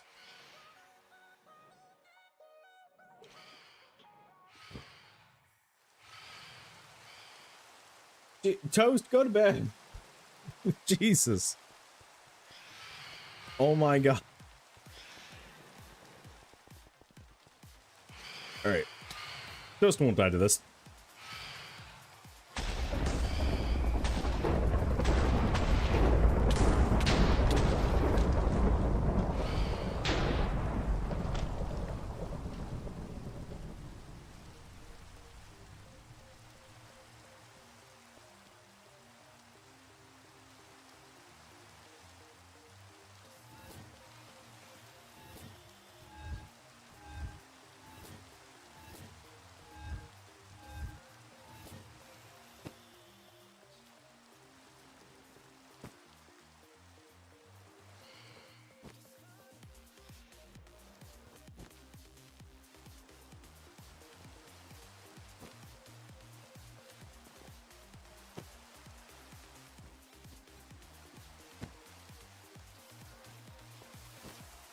Interesting. Why are you not gray?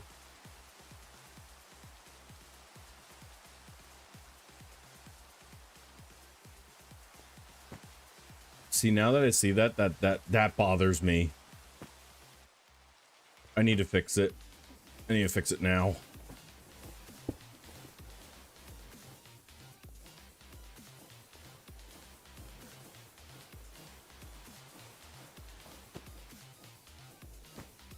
Is it gray or is it light gray?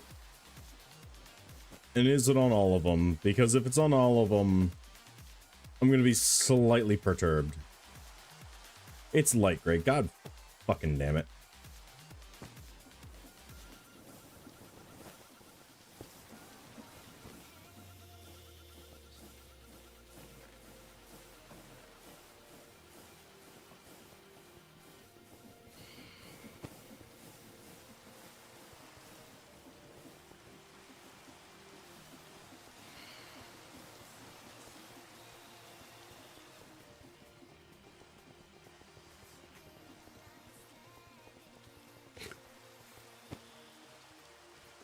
Hi, Toast.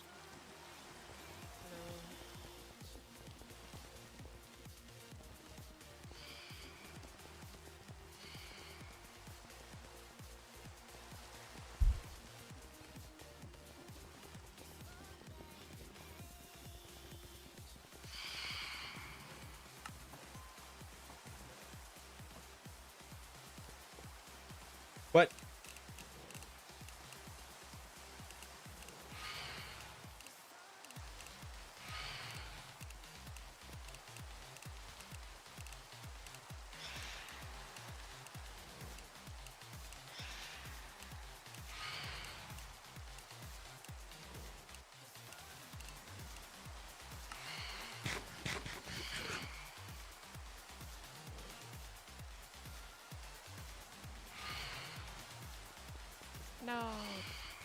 trying. That's okay. I can fix it.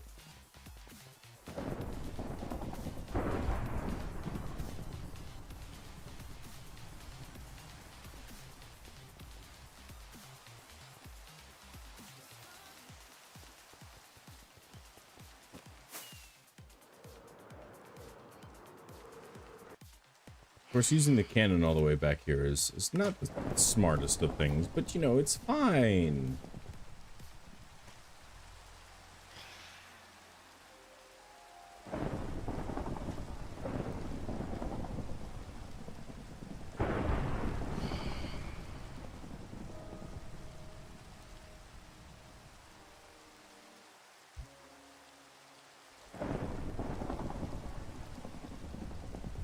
Strength, bring it from 12 to 10. Charisma from 15 to 14. Intelligence 13 to 12. Dex 10 to 14. That eliminates uneven numbers and would make a dex a lot higher. So doubling your sleight of hand bonus is what I would do as DM, but I don't know how your DM rules stuff. Okay. I think he uses 5e rules, but I'm not 100% certain. And again, I can't ask him because he's currently deployed.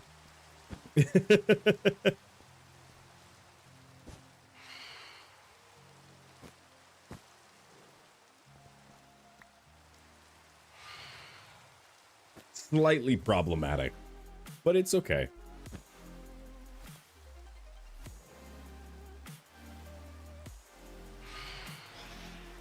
But I will take that into consideration and I will fix that. I'll have to log back into D&D Beyond.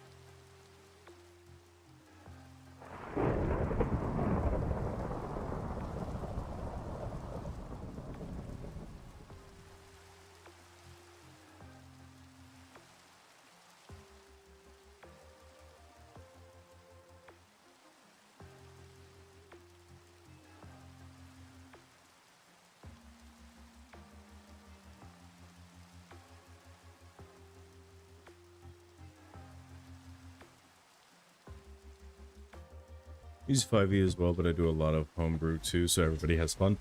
Fair. That seems to be the general consensus, is we're just going to use homebrew when needed to have fun.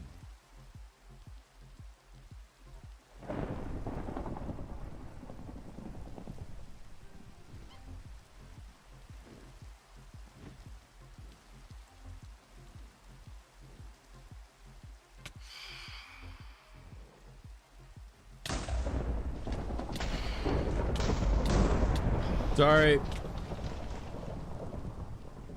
It doesn't hurt.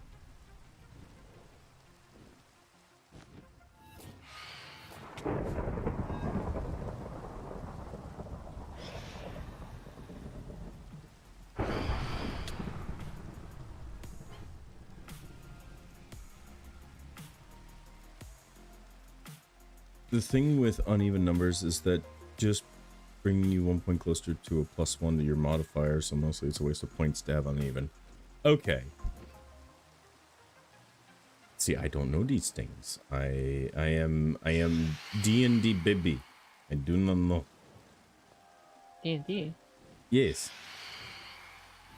I made a character, and Minnie is helping me to refine this character. I have a dwarf rogue that is like a noir detective, disgraced town guard. So it kind of fits with any way the DM decides to like run everything. Ooh. Like, if we're gonna do the y'all starting a tavern, shut the fuck up, let's go, move on.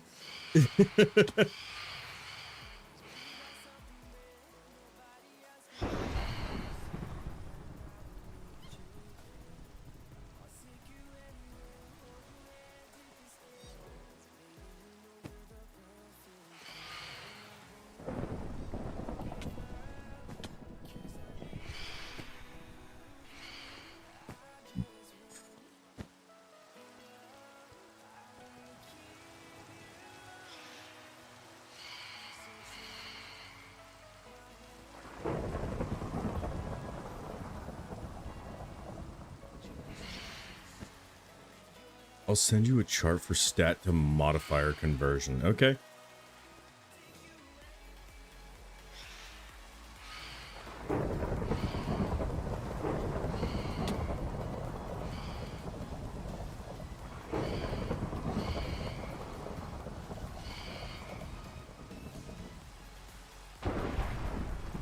Okay. I might have to do some translation, but yes. I understand a good bit.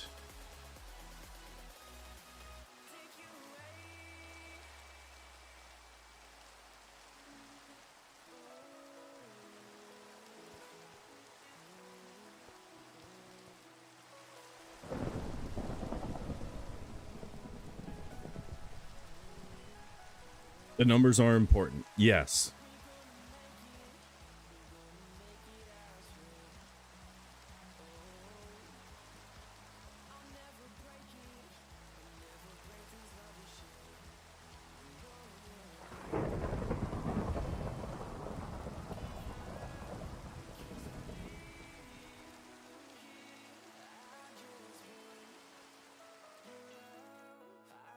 You can ignore the rest. Okay.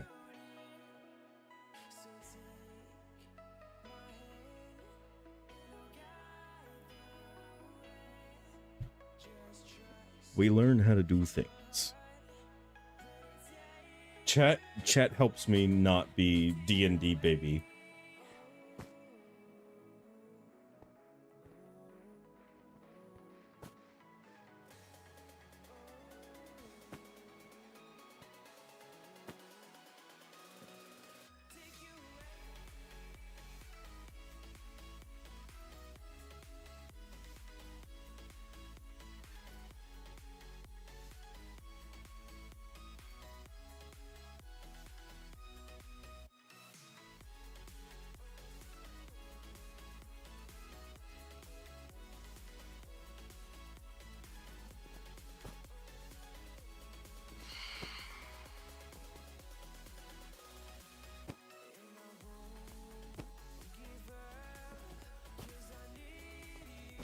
As an example, a 10 to 11 in a stat converts to a +0 modifier.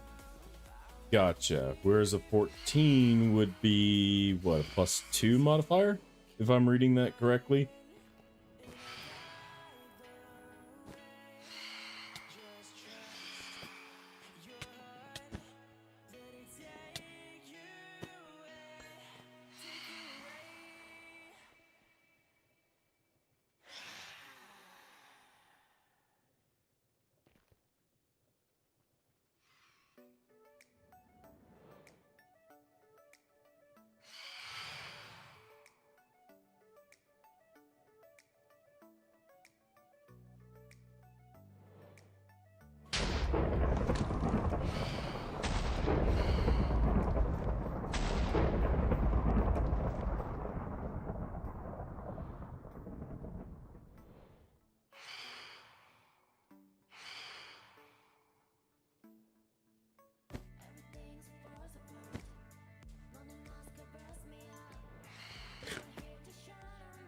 Alright, we just need 4 engines, and it should be ready to go for us, Toast.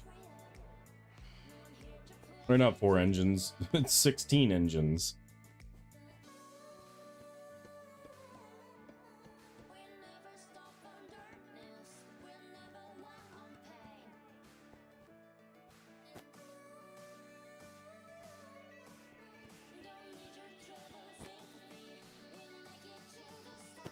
Yeah, I'll talk to him about it. I mean, I've already sent him over the sheet, and he's like, "It looks good." So we'll see.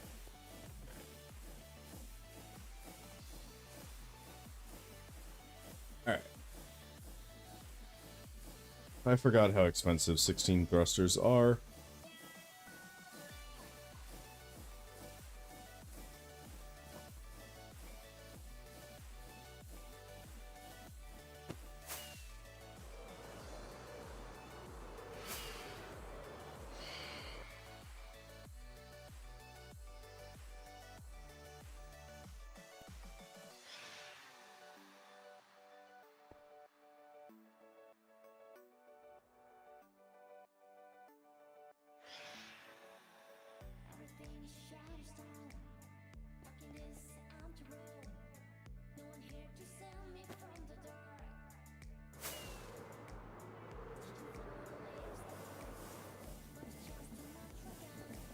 It's almost ready. It is. We are nearly there. And we are nearly ready for the hegemony to have its full fleet. Huh.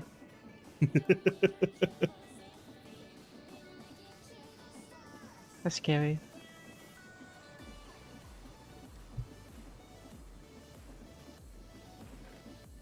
Only you can prevent forest fires.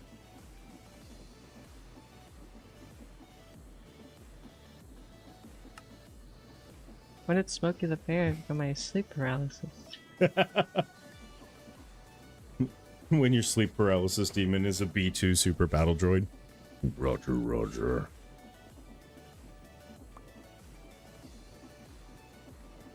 Roger, roger.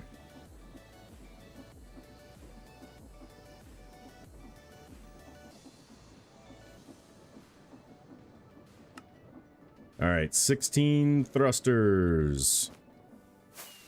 Phew.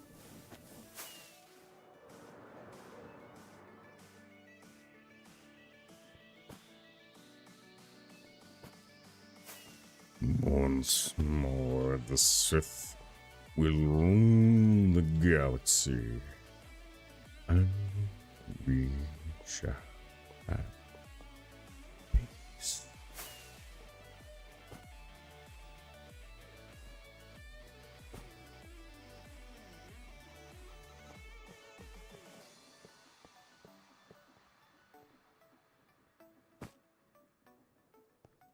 Yes, that is all we can do is wait for the player sheets to arrive. I need a campfire. Do I have a campfire on me?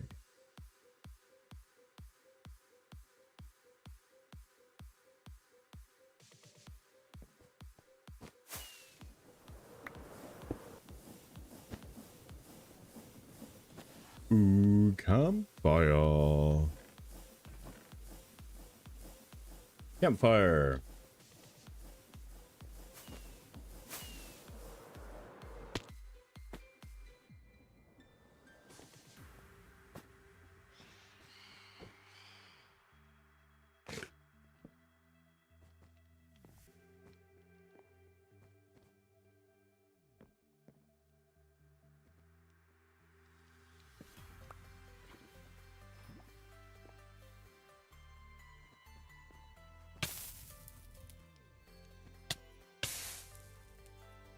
Ah! Careful now. There's fire. I forgot it was a liquid.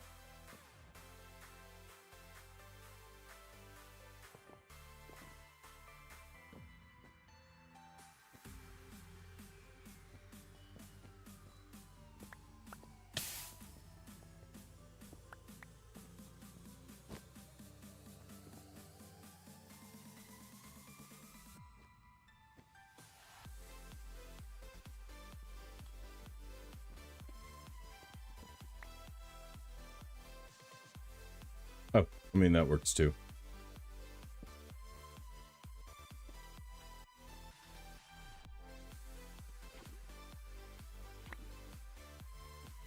Oh, that doesn't work. No! Shit. I was confident it would work. In fact, did not work. It's alright.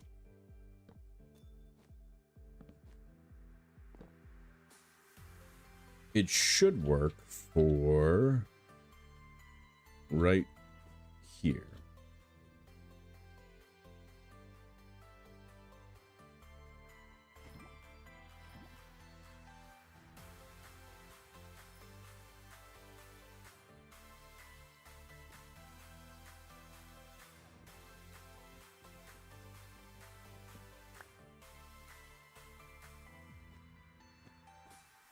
And then we just need to set that, but it only needs the 7 levitite blocks. We can set the links, and then we're good to go.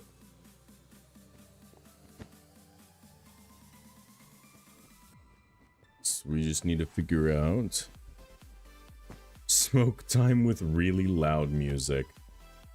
Fair.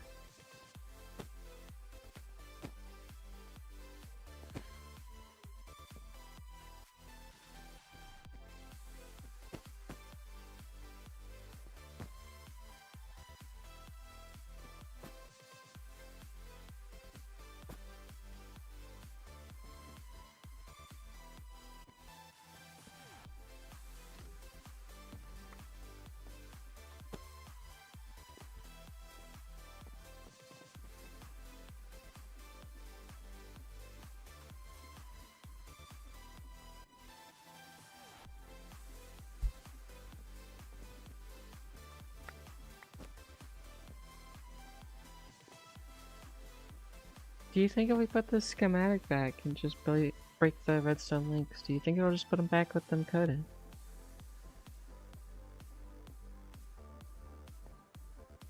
Probably.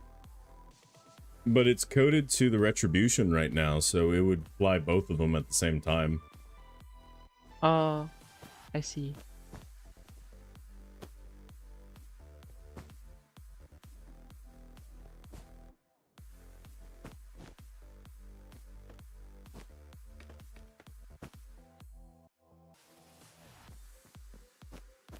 So we just need to figure out how we're coding this guy. Should use something funky. Yeah, I've done dyes. Like a yellow industrial iron cage lamp. I mean, if you want to do a yellow industrial iron cage lamp, you know what? That is our input for forward thrust now.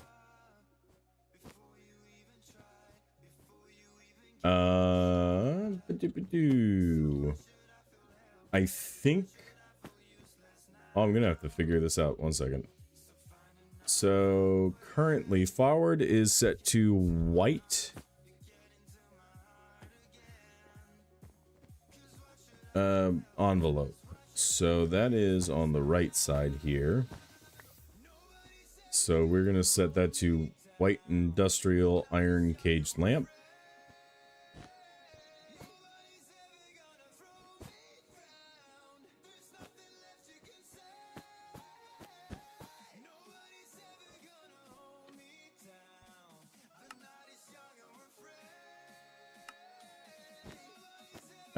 And backwards can be set to redstone accumulator.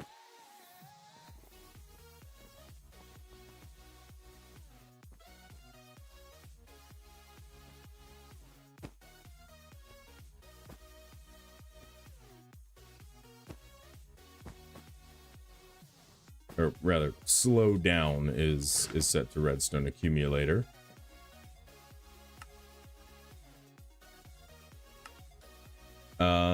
And that will link to redstone link.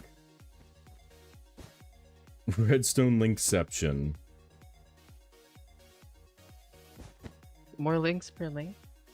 Exactly. Now with more bullet per bullet. Cave Johnson here. Wow.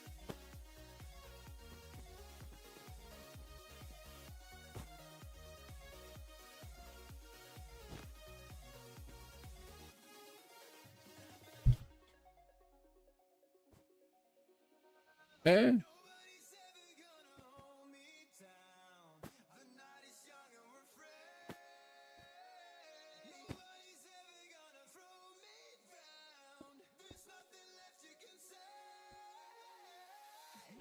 All right, so that's our thrust vectoring. Now we need to figure out lift. We could do, let's do pipe for up and smooth stone for down.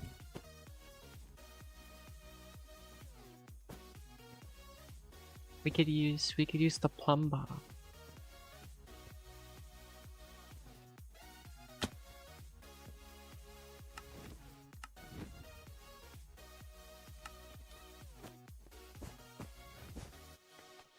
And then, iron handle will control our up and down.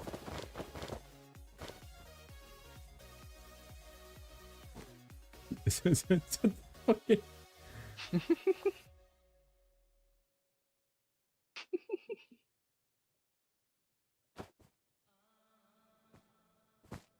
You know what? Let's do that for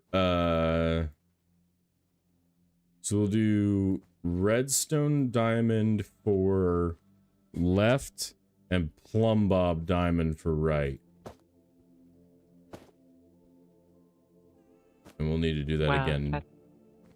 That display's really weird. We need to do that down here. And in the controller.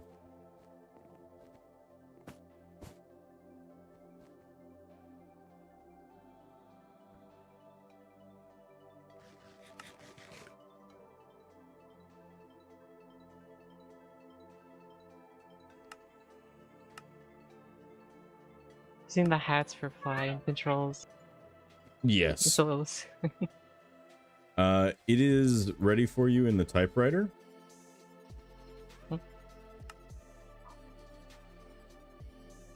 It is A. Oh. For the plumb bob.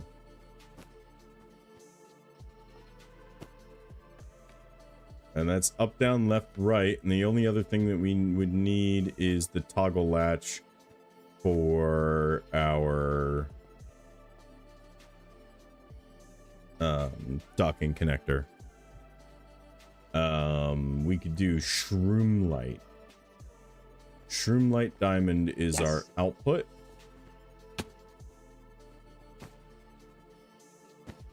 This feels like so much work for. It's gonna get blown up in 5 minutes, but it's for testing. But we want it to function. Hmm?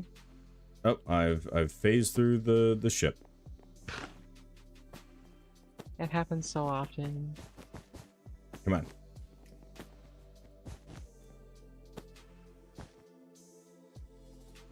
Can you, yep. Can you set that to shroom light diamond for me? Shit, fuck. You know what? Here you go. There's a bunch. Dude. Shroom light diamond, and then we're gonna use the music disc diamond for that side. Yep, got it. And then can I have the music disc and the diamond back? Thank you. And so that should be set to E for docking.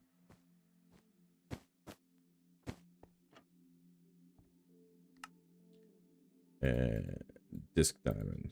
Yes.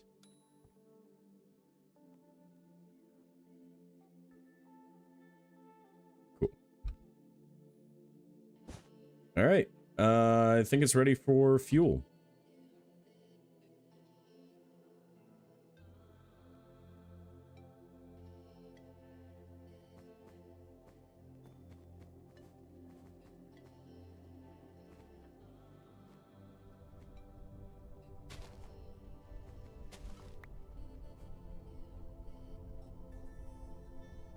I'll only leave one in there, because I don't think this is gonna fly for very long.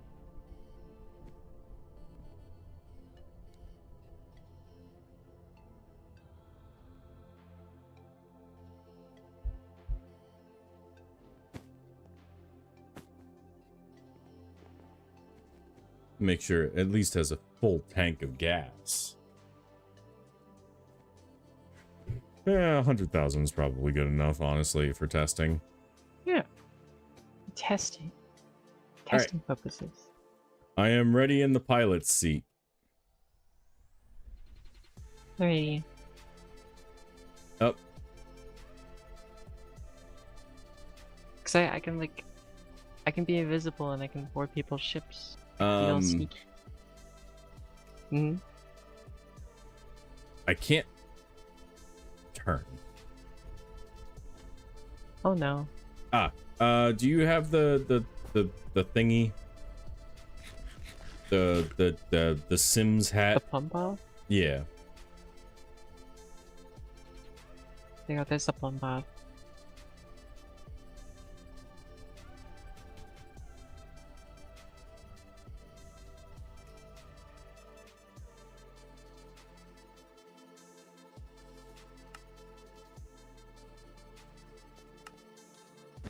There we go. And then I forgot about the wing.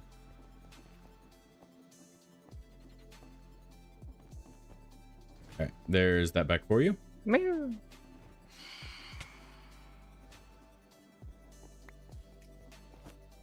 Without the cannons, it's super light in the front. You're so fast.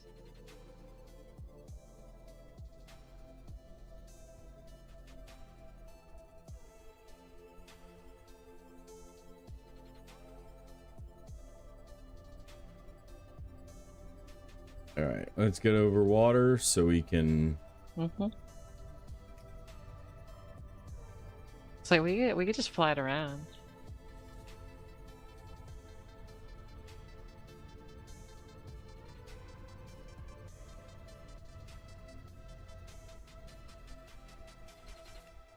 And this thing has the turning radius of a dyslexic turtle.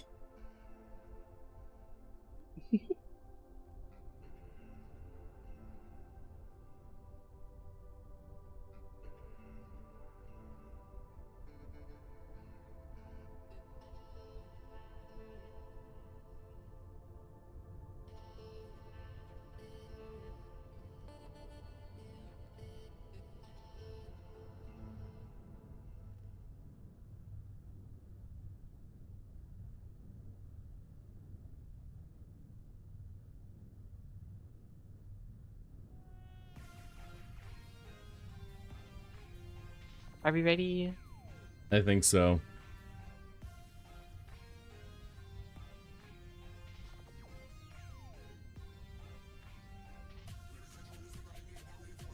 Yeah, because like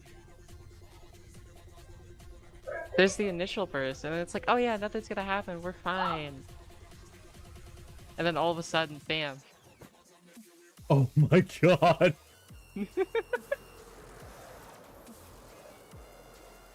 There's whales. Ah!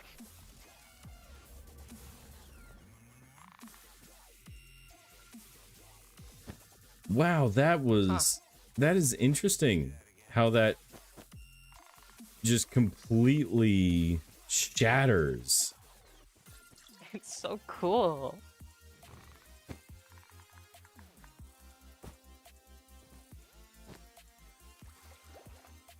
The back of the ship isn't even here, like the tank is in pieces.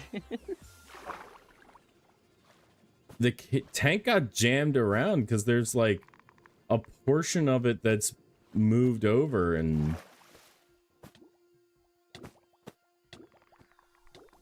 Oh my god. Hey, those things hurt. oh my god.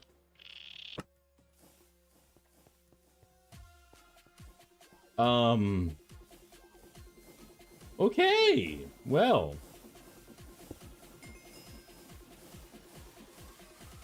Yeah, those things don't play around. No, they really don't.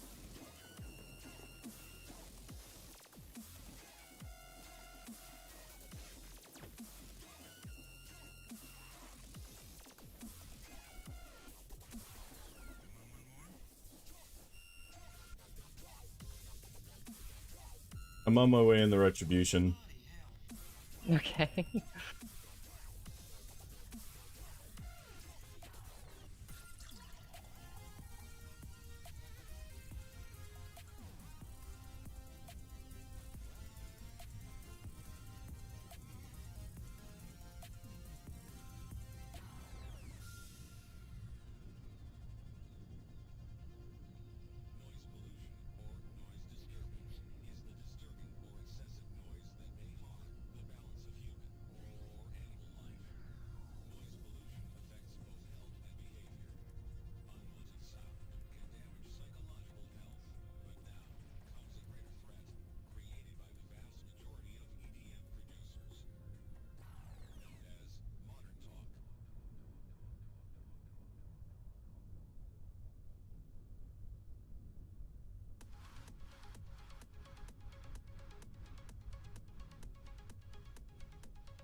Or shall we get to cleanup duty?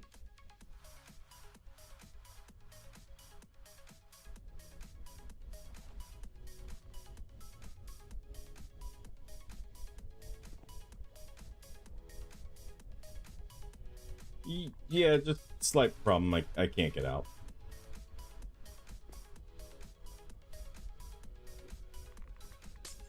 What if I push it out? I'm good. You can make it.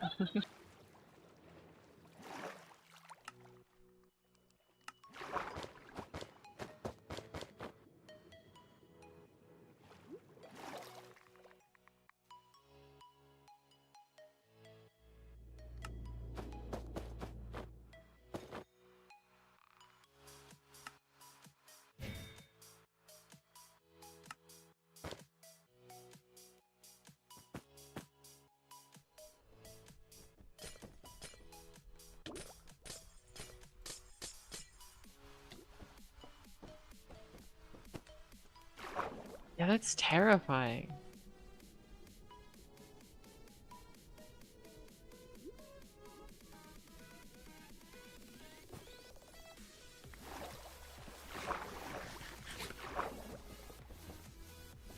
I kinda want to keep this a secret,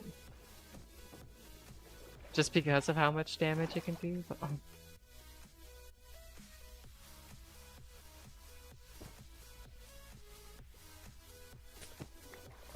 Interesting.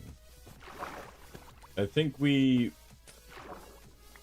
have to convene the Geneva Conventions and get this banned. yeah. Come look at the side. You know the ramps on the side that was like an overhang? Yeah. They're inverse. Oh my god. What happened? We fucked it.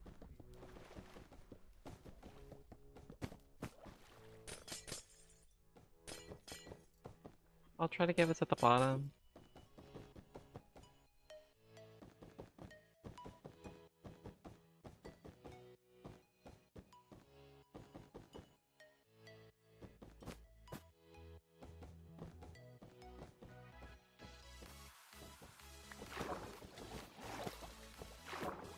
Yeah, this should 100% be illegal.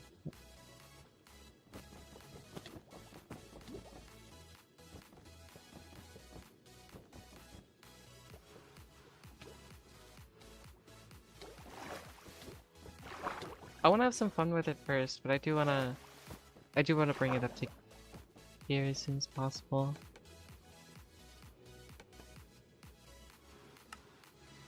Dear boy me Bob, we come to you with grave tidings.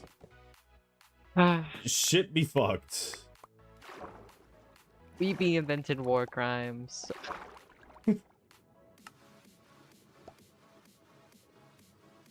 We be making shit up that really should be banned. Yeah. I wanna figure out what was so wrong with Wedding Ship, because Wedding Ship had such a violent reaction to doing this, but every other ship I've tested kind of just falls apart depressingly.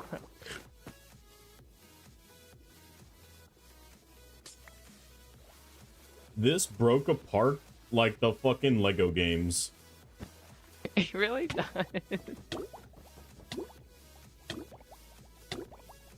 I love it so much, but I really shouldn't be doing it. Yeah, but like, it's fun. It's cool.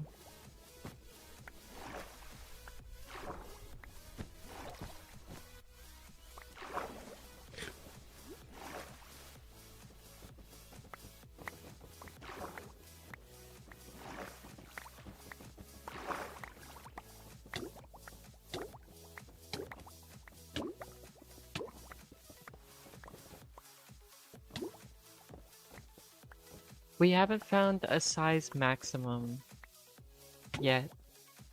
Oh, godly.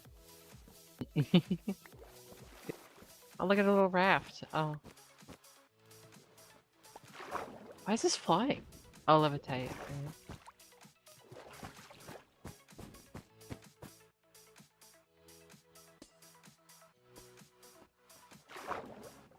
Oh god, it's gonna sink into the ocean. Oh no.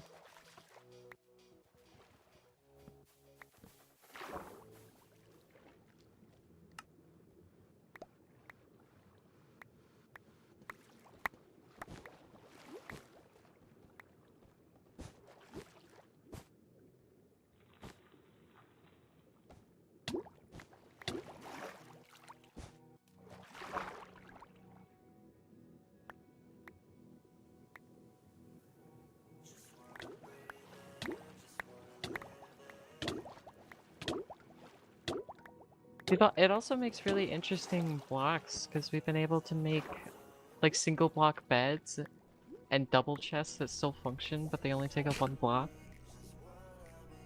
It's so. We've also split a door in half.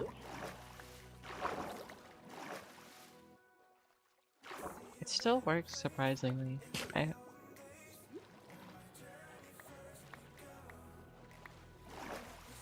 It's more of trying to find what this thing can't do.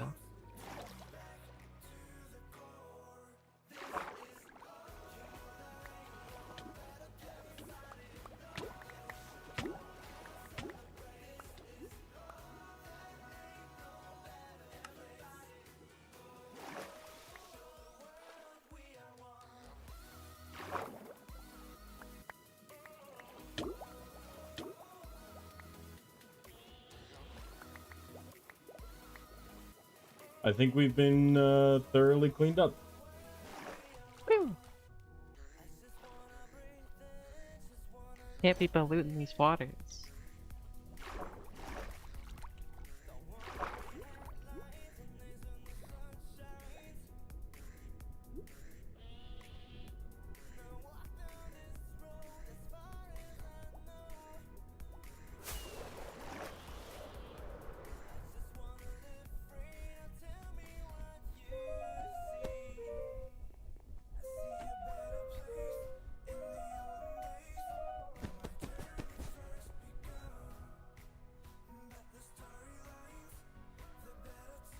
Oh, we are going. Oh yeah, this We are thing zooming. when it's zooming, it's zooming.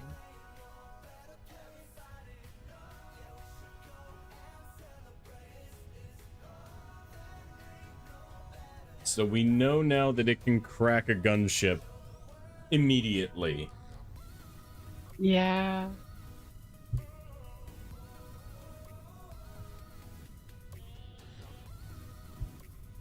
Oh, real quick.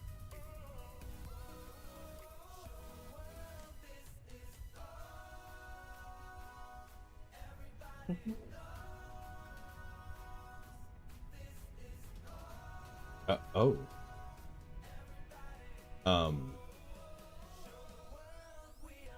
Is this your handiwork? Oh yeah, that's the remnants of the first ship. We cleaned up most of it. We're still working on cleaning it up. Holy shit, Toast. Yeah, it's not pretty. The remnants of war littered this land. Only the hegemony in the Empire can bring order to the server.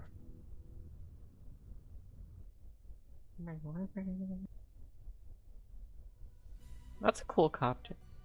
That is the Dragonfly. It's a very heavy copter. No, it's all copycats. Oh. Mint bought that off of The me. Polish movie. Yes.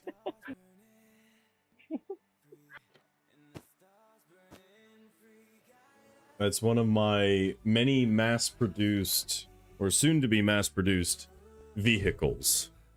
Would be the Dragonfly. Ooh. A non-militarized, fairly quick aircraft.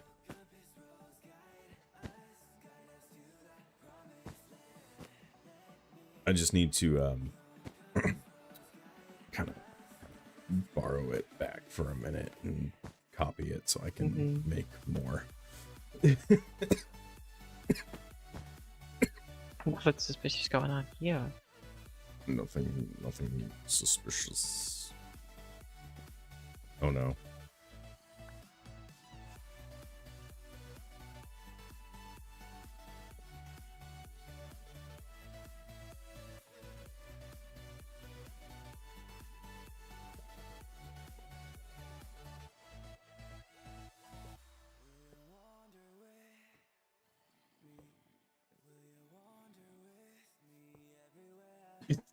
It really does not want to go on the bottom for you, does it? No, no, it does not.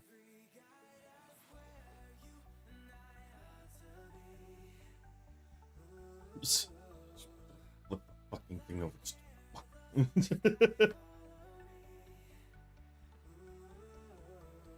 Ladies and gentlemen, toast.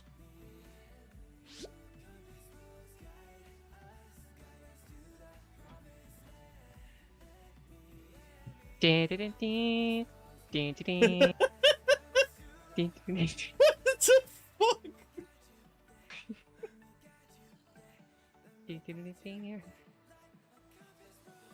This makes so much sense. Physics.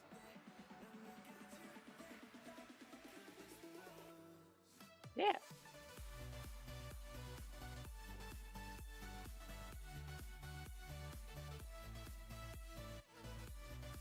Busy. Yeah, the sail is for my safety. But you can drift it. Kind of. I love it.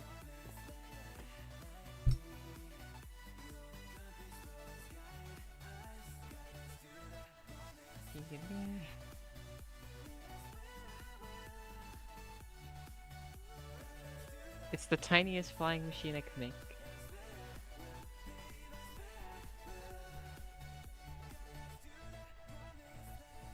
You know, without the fusing nonsense. Fusion. Ho!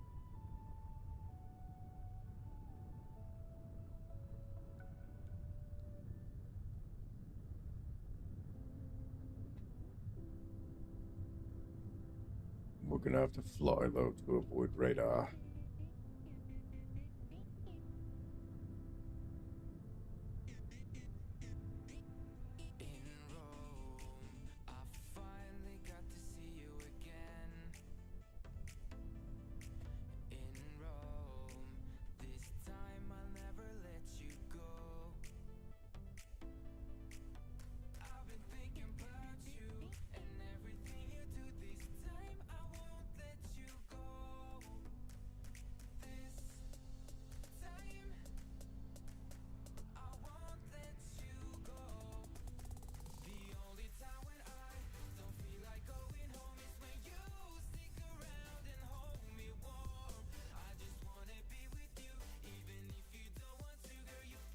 Oh, beautiful landing. 10 out of 10.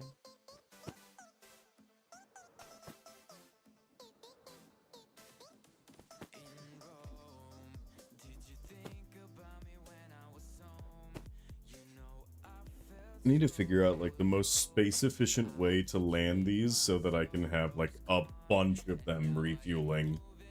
And just, alright, everybody get in the gunship. We're all taking a gunship and we're invading. I don't know where we're invading, but we're invading. Mm-hmm.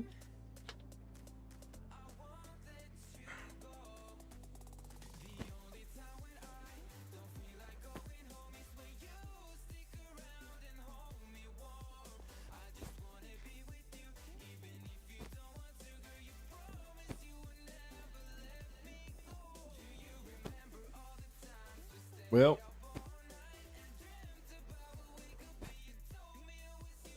Let's do it again. This time keep the gunship.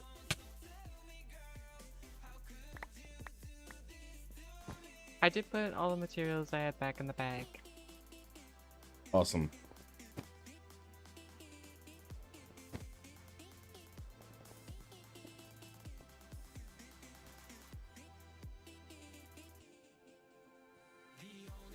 I only got half of the thrusters back. Oh no. Half of the engines and solid burners. One mechanical pipe.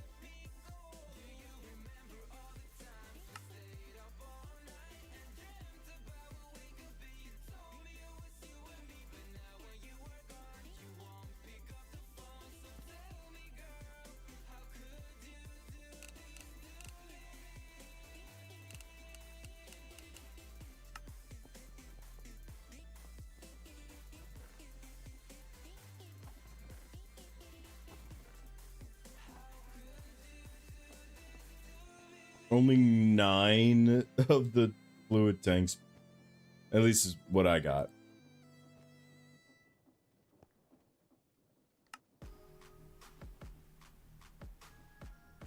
I'm not putting the thrusters in just yet because they get a little glitchy.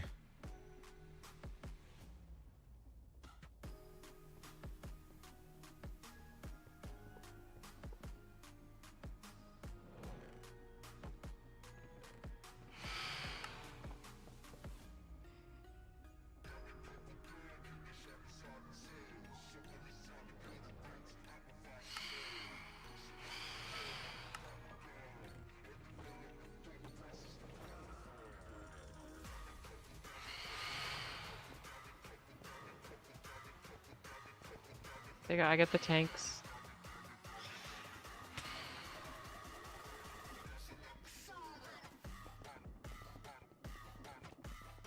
All right.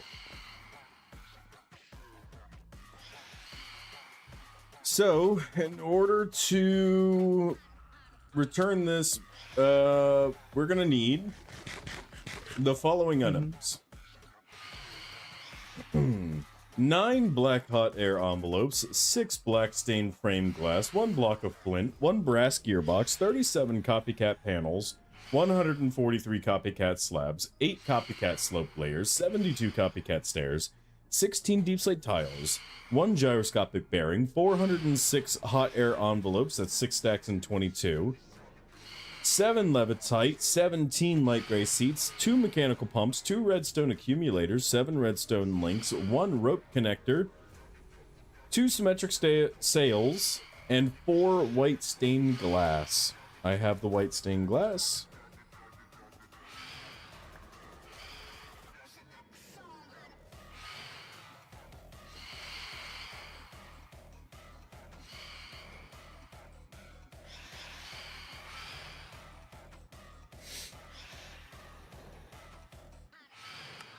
Okay, we at least got the engines back, because I saw that you had those. And then there's the brass gearbox.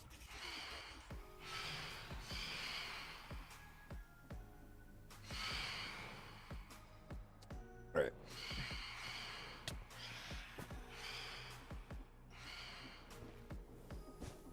Whee!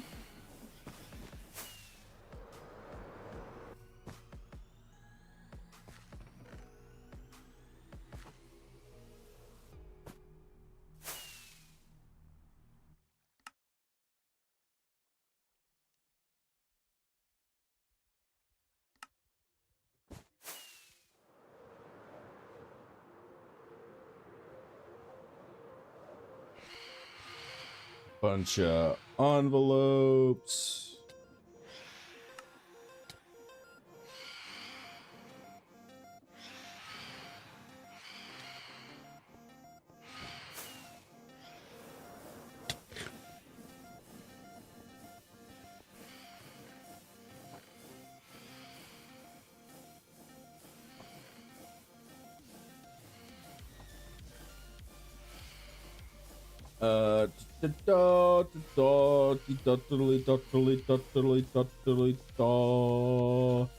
This needs to not be white. That needs to be black. Fuck. I have the glass. Why is there so many? I don't know. Those what did you, how did you piss them off? There's so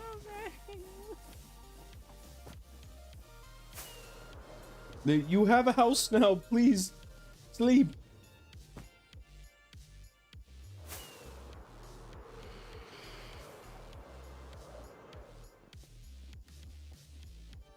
Commit slumber.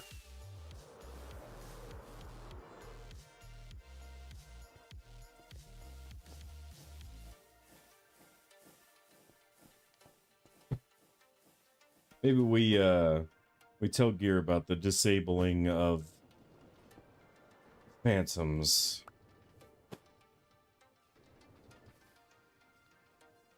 I don't mind them so much. They're just so loud. You can also extend the number of days that you need to go without sleep with the insomnia percentage command. Alright, so that's done. Black hot air envelopes. How many do I need? I need 9. Oh no.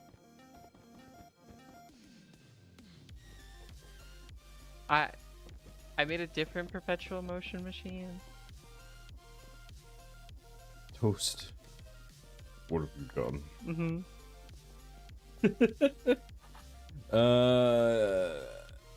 Like a flint. Not supposed to be spinning. Block.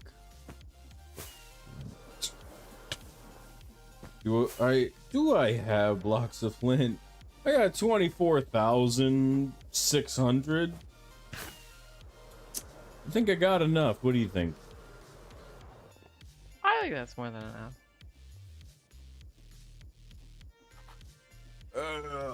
The zinc. The zinc is pain. Wash your hands with water in the zinc.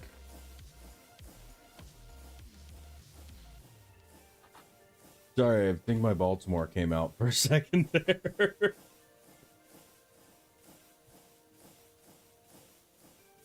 Eating a Balmer, hun.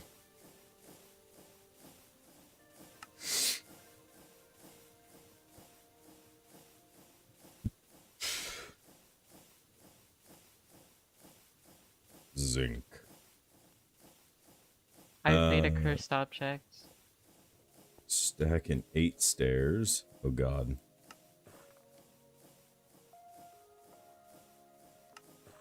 Okay, stacking 8 stairs. Done. 8 slope layers.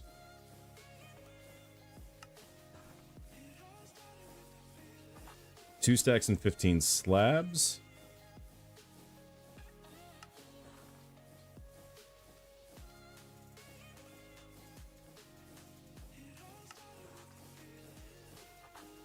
$37 panels.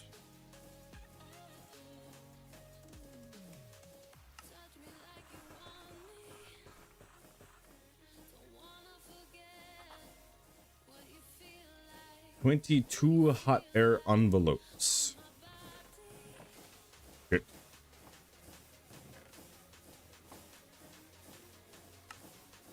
There's 28. All right.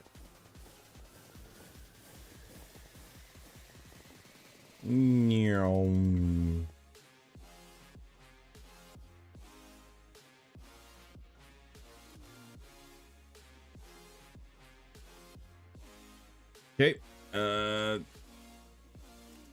What do you mean I need 3 more? Huh?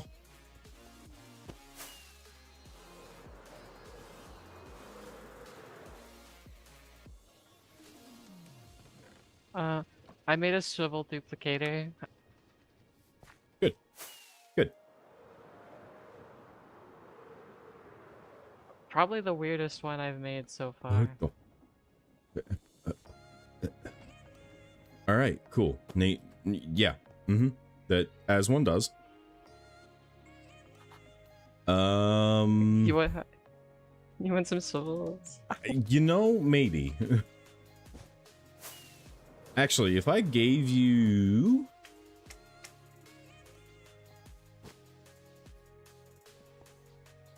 We can glue them. Could you duplicate some redstone links and some... If I can find it, where are you? Some links and accumulators?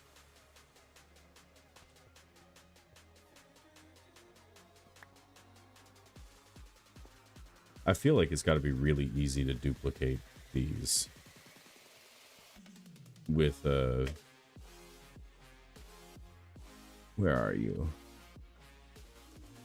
I should have this. Where are you?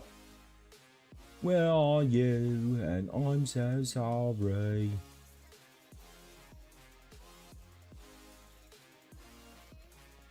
This is so cursed. I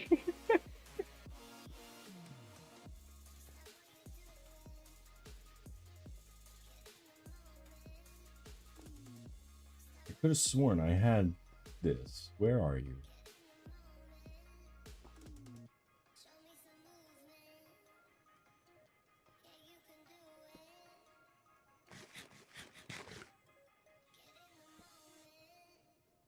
Where is it? Where is the map, the Skywalker? We know you found it.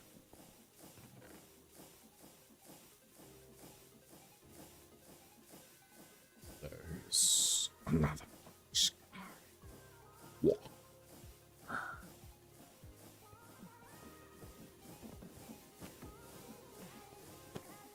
Alright, I'm just gonna quickly duplicate some accumulators.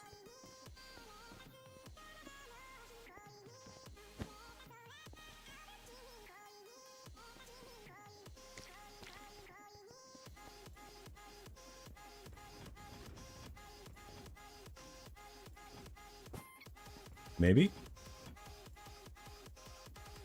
Hmm.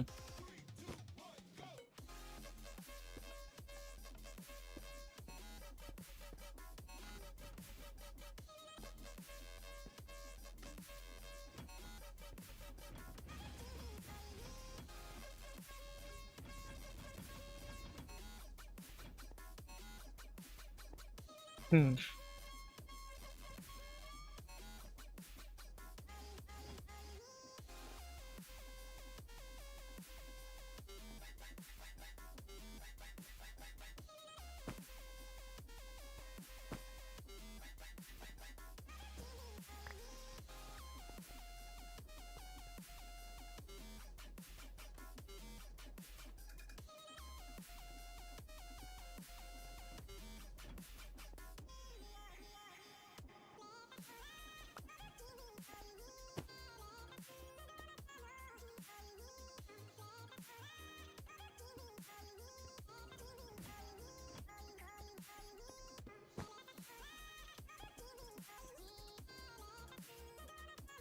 Hmm.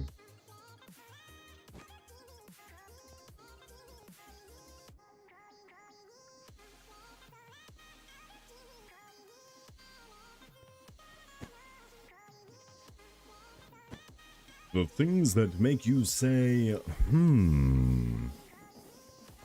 Hmm.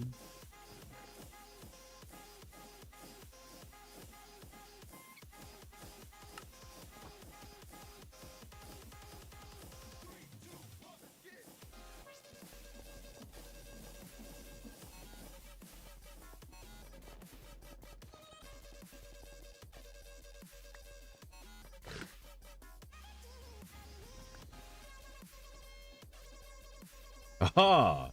You've done it, Toast. Woo! Thank you. Needed these. Light gray seats.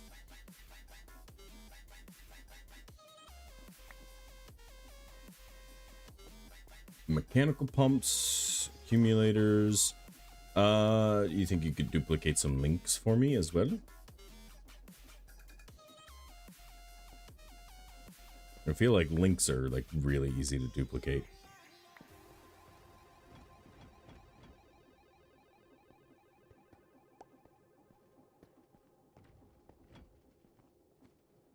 Doesn't need to be glued.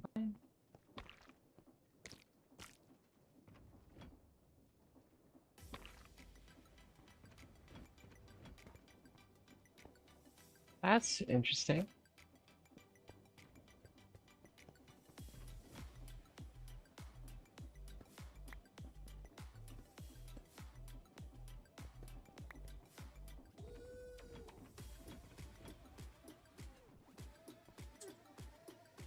Uh-huh.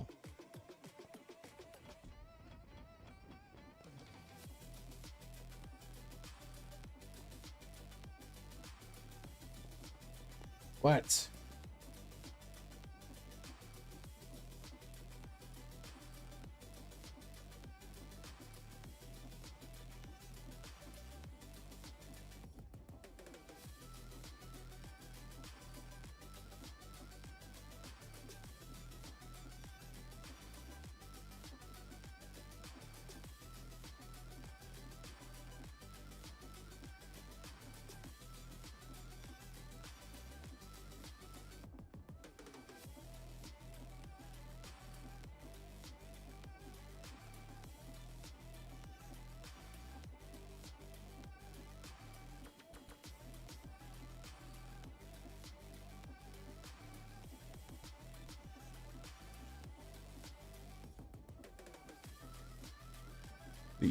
Okay, I never bought a pass to begin with fucking international benefits. The fuck you mean?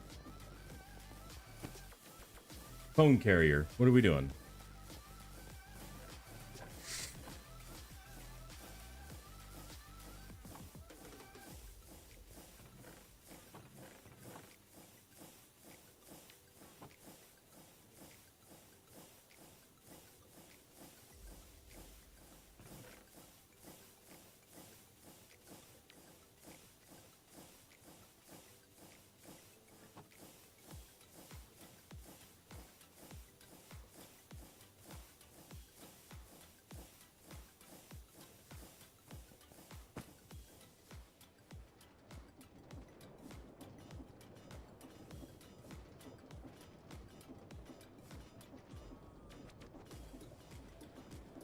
Gunship.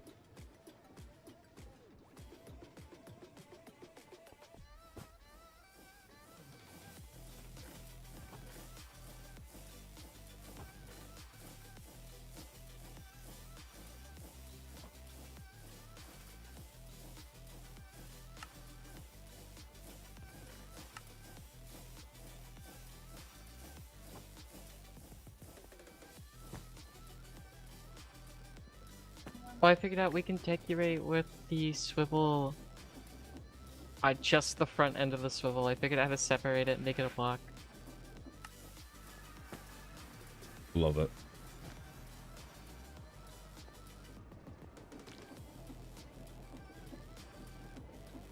So if you want a funky 4 texture, we can lay them out like tiles. Ooh.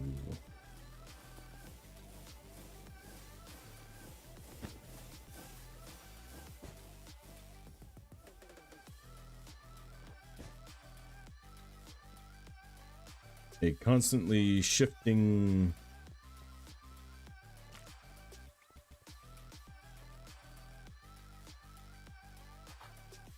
button, sail, pump. Hello there. Ah!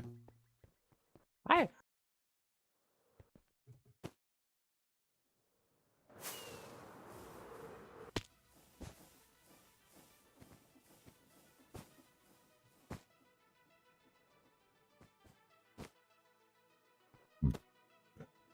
Excuse me.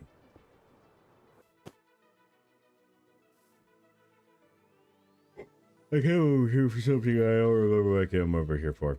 Seats. Light gray wool.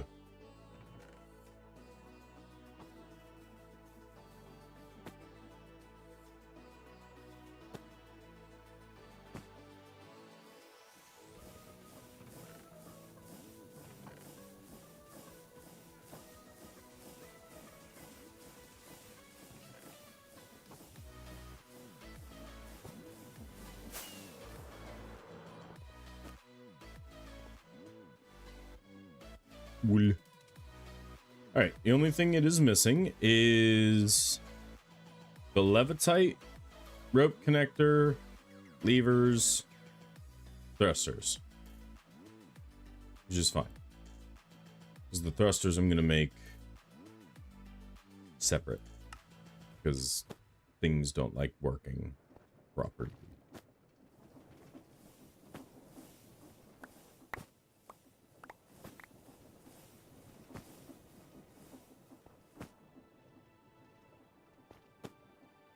Oh no. Oh no.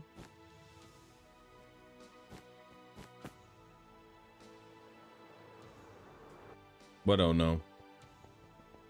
I I made the swivel bearings a machine that could teleport you places. But they did the disassemble thing like the ship. Oh. Which is weird because they didn't set it up to do the thing like the ship. It just did that on its own. Interesting.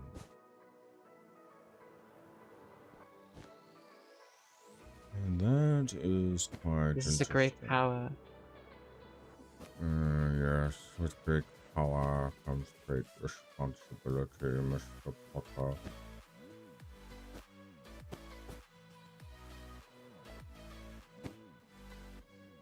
You know, don't you, Ronald Weasley?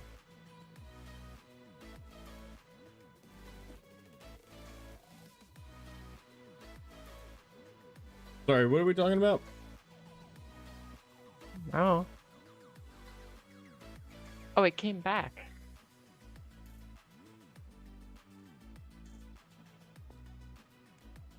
Oh, dearie, we are in trouble, aren't we?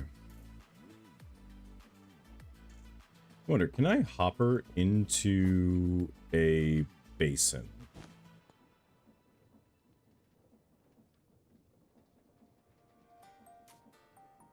I can. Would you like a ride on the funky machine? Potentially. Let me get some steel rock and roll here because I got a bunch of steel scrap that I want to.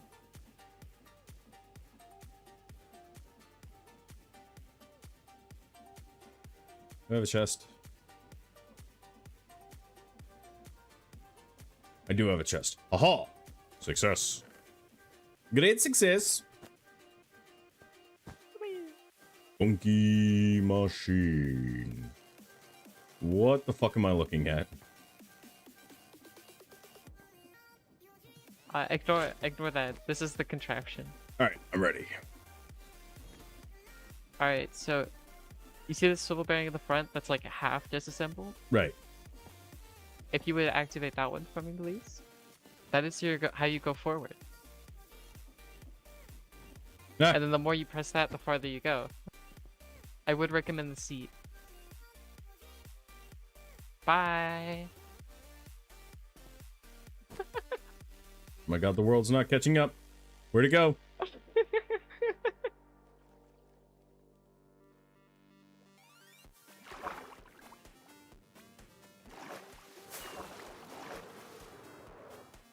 Oh, the machine is back.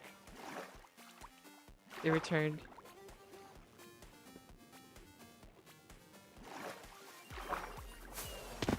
I don't know what we can do with this.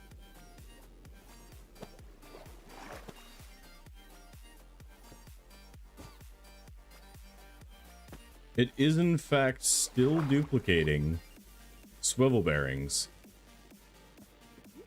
Oh, but the machine is back here with me. Yeah, I'm picking up swivel bearings as I go along back to you.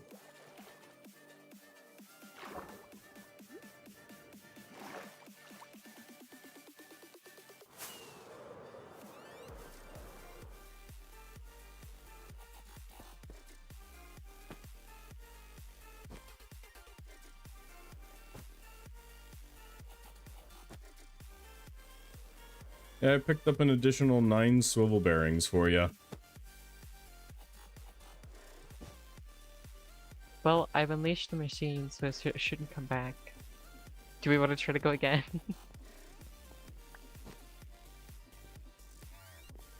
In a minute, once my new ship is complete. It's more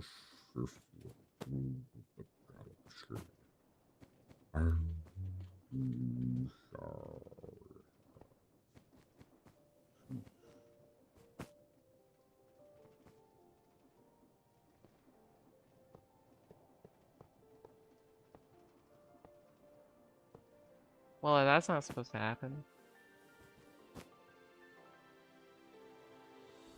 Oh, never mind. We fixed it. It has been fixed. Only you can prevent forest fires.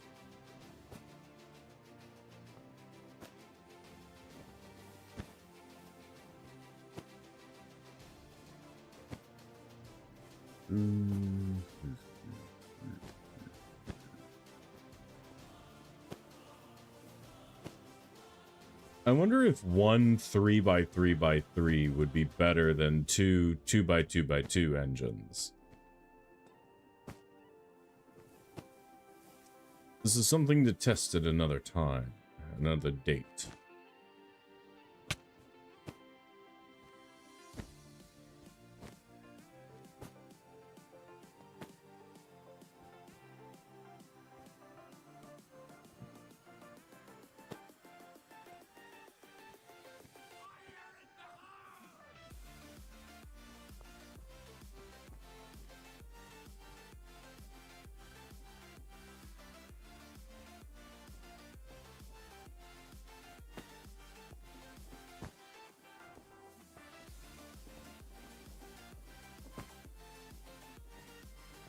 Hi, baby.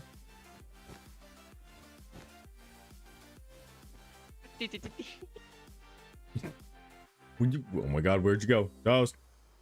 Come back. Oh my god. I, yeah.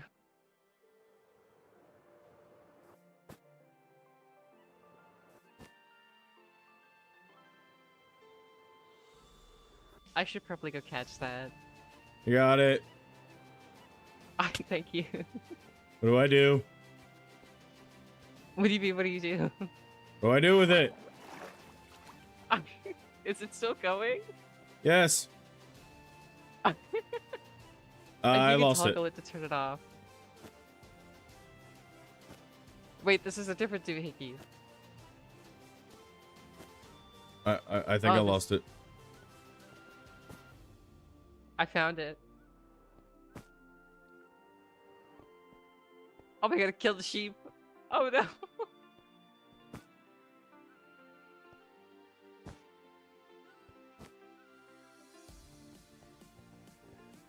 I found it. It's stuck in the water.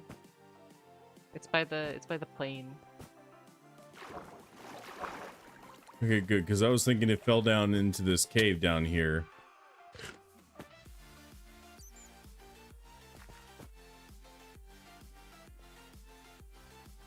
Never mind, I lost it. It's gone!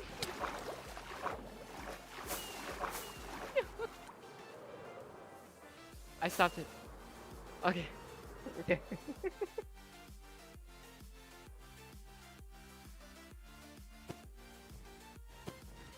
Uh-huh.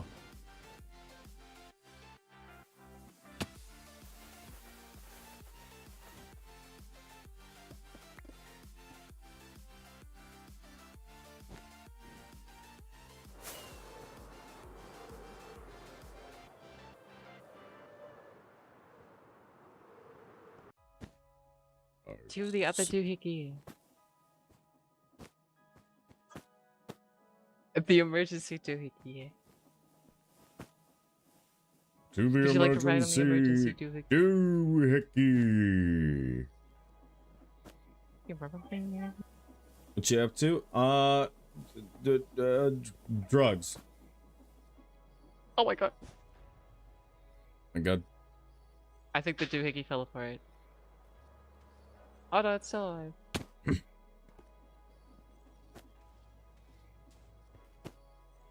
I don't know if the seats are gonna do much for our health. And you didn't invite me. Listen. It's fine. Don't worry about it.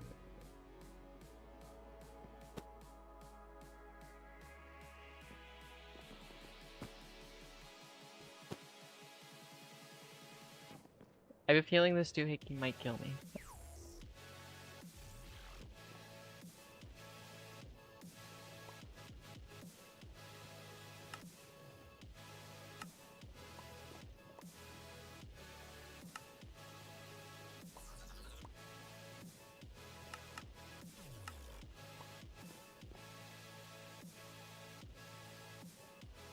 Interesting, you are below radar range.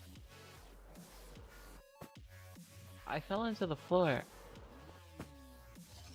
That would make sense why you're below radar range. It appears I have lost the doohickey. Oh.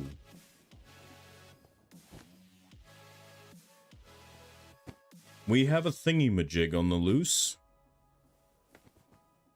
It either fell through the world or it's above me, and I can't tell which is worse.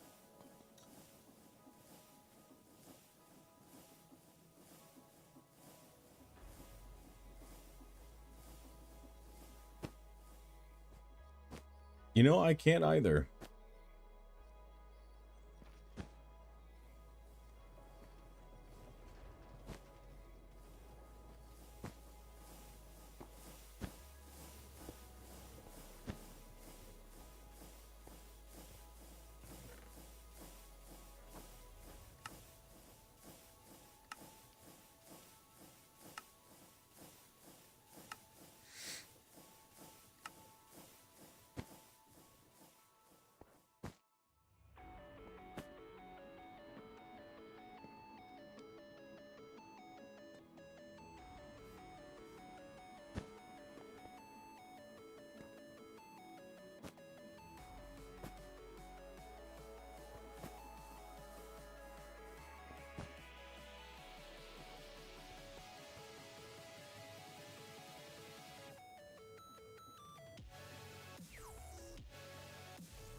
Don't worry, I have the backup doohickey.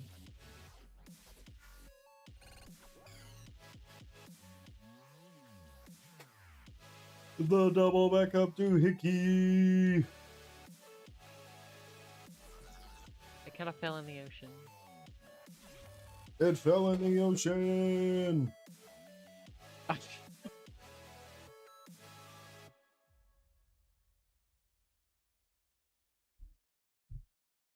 All right, that is now our third gunship. We just need to throw in the engines, give it cannons eventually.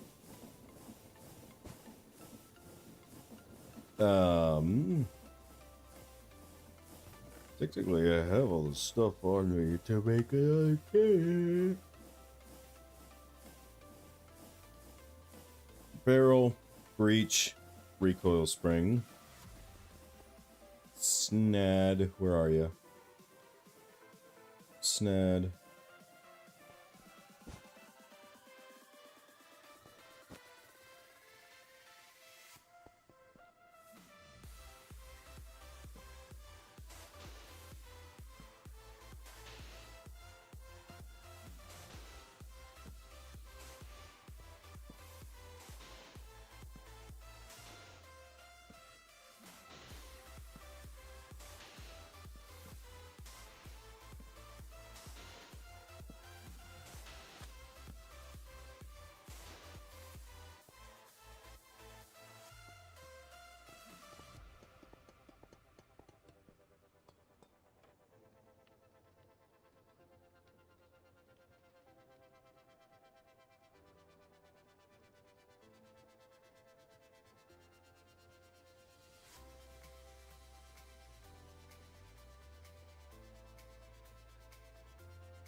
Deploying the doohickey. Deploying class.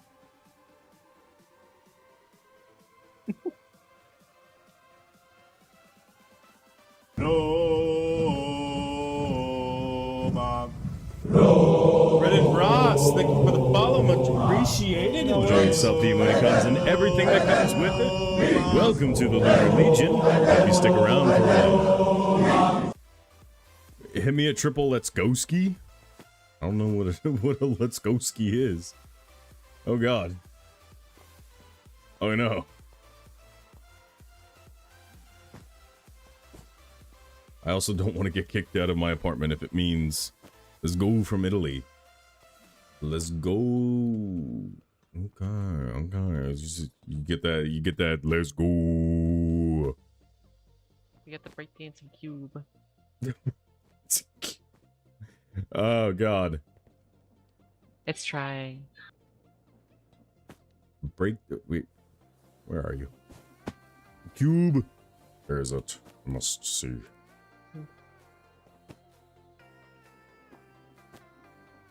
Oh my god. It's actually just the you know what? contraption There it from earlier. is. I went and found it.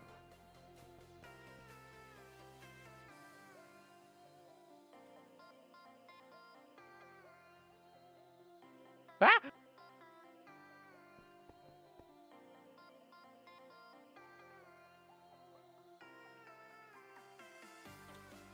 Yes. Yes.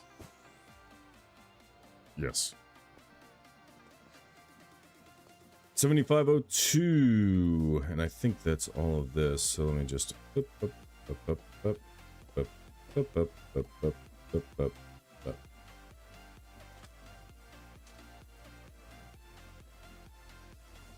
All right, y'all do your thing. Have fun over here doing, I don't even know. Become things for me so that I may do the bang bang shoot shoot. You know what I mean? He loves to use. Here it is. I need another I'm going to 8. swap over to something else. 8 of these.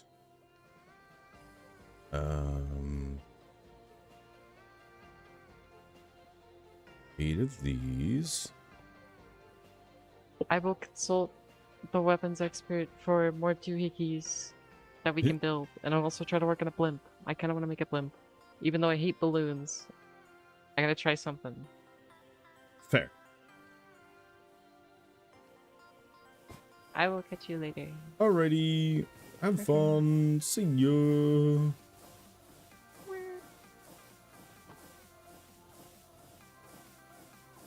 Cogwheels, pipes, pumps. 888.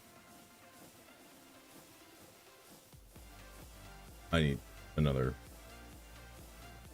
Okay, you know, that's fine.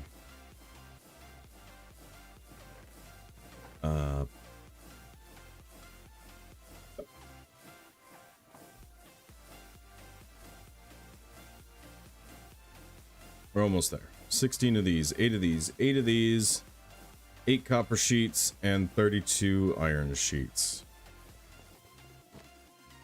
My door. The Dora Malage.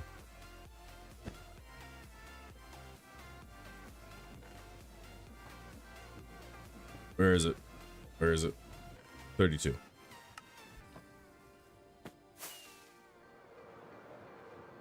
B. All right. 32 of these.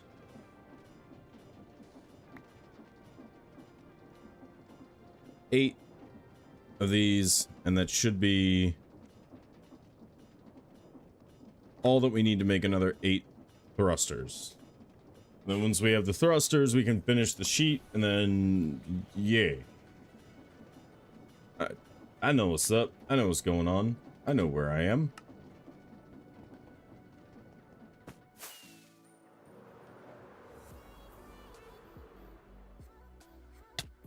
Ah, shit. All right.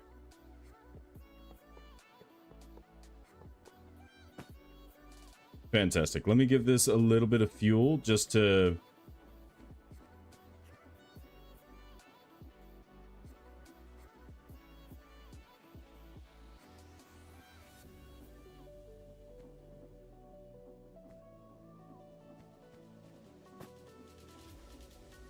just to kickstart the fueling process, I forgot about the thing. Gotta break and replace these, and then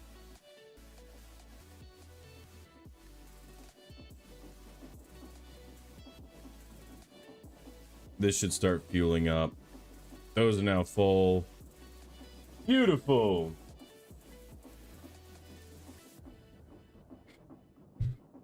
It is what it is. We'll finish up our new unnamed ship Thursday. I will not be streaming tomorrow. I am spending the afternoon with my lovely fiance.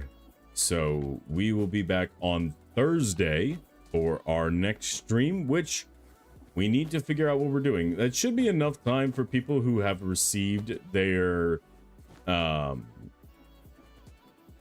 hegemony, like, what did I call it?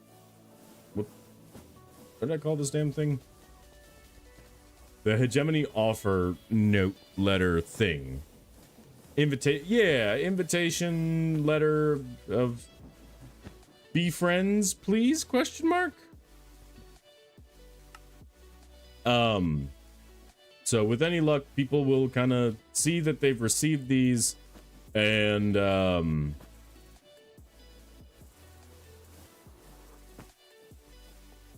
from there we will can we all like do the thing?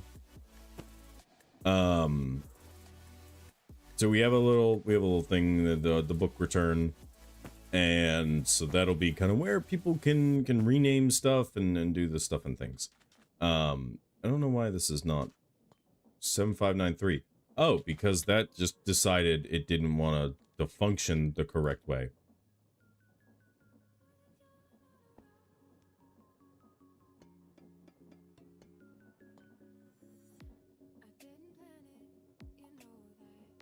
Other way. Do this the correct way, please.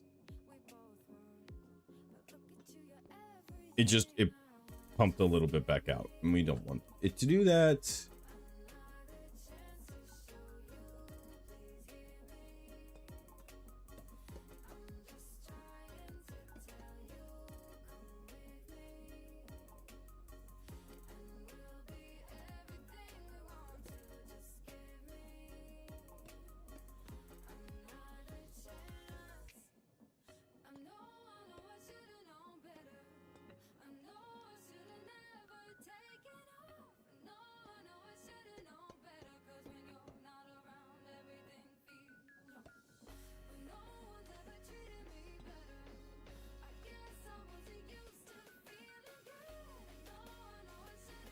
There we go, 7502.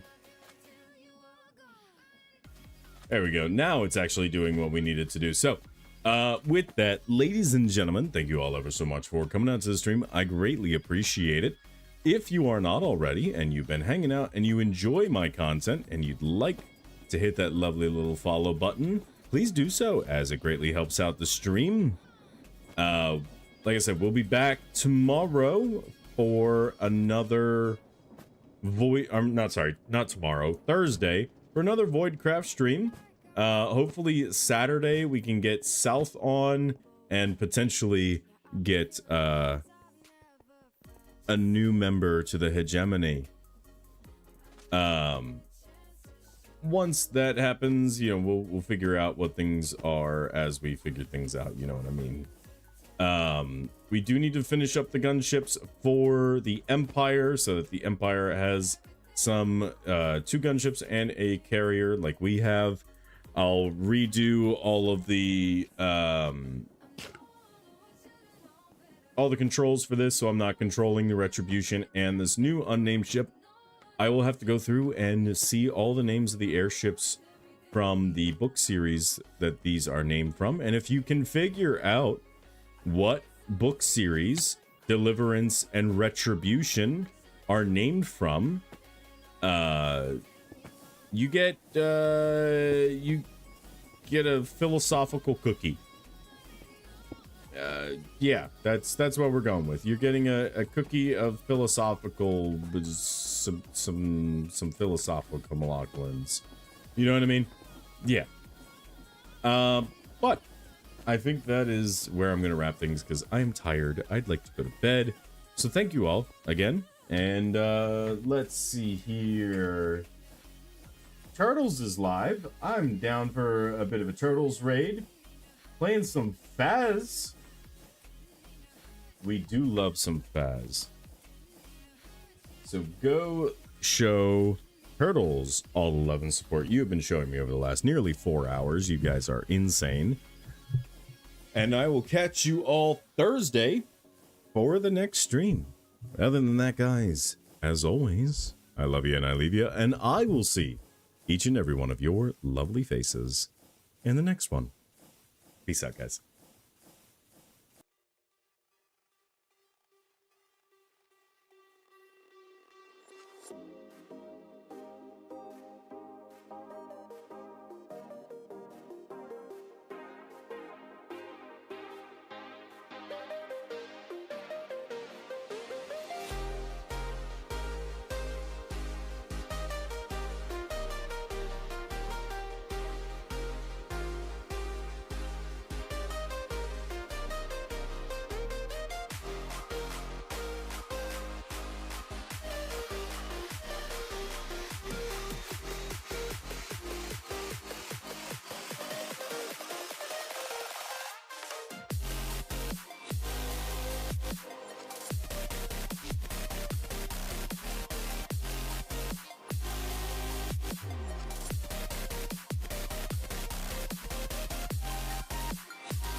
Shutting us out like you never act like this before. Turning around, I don't wanna lose you anymore. Falling down, no one's gonna save you from your storms. Let it go, you lose this vibe.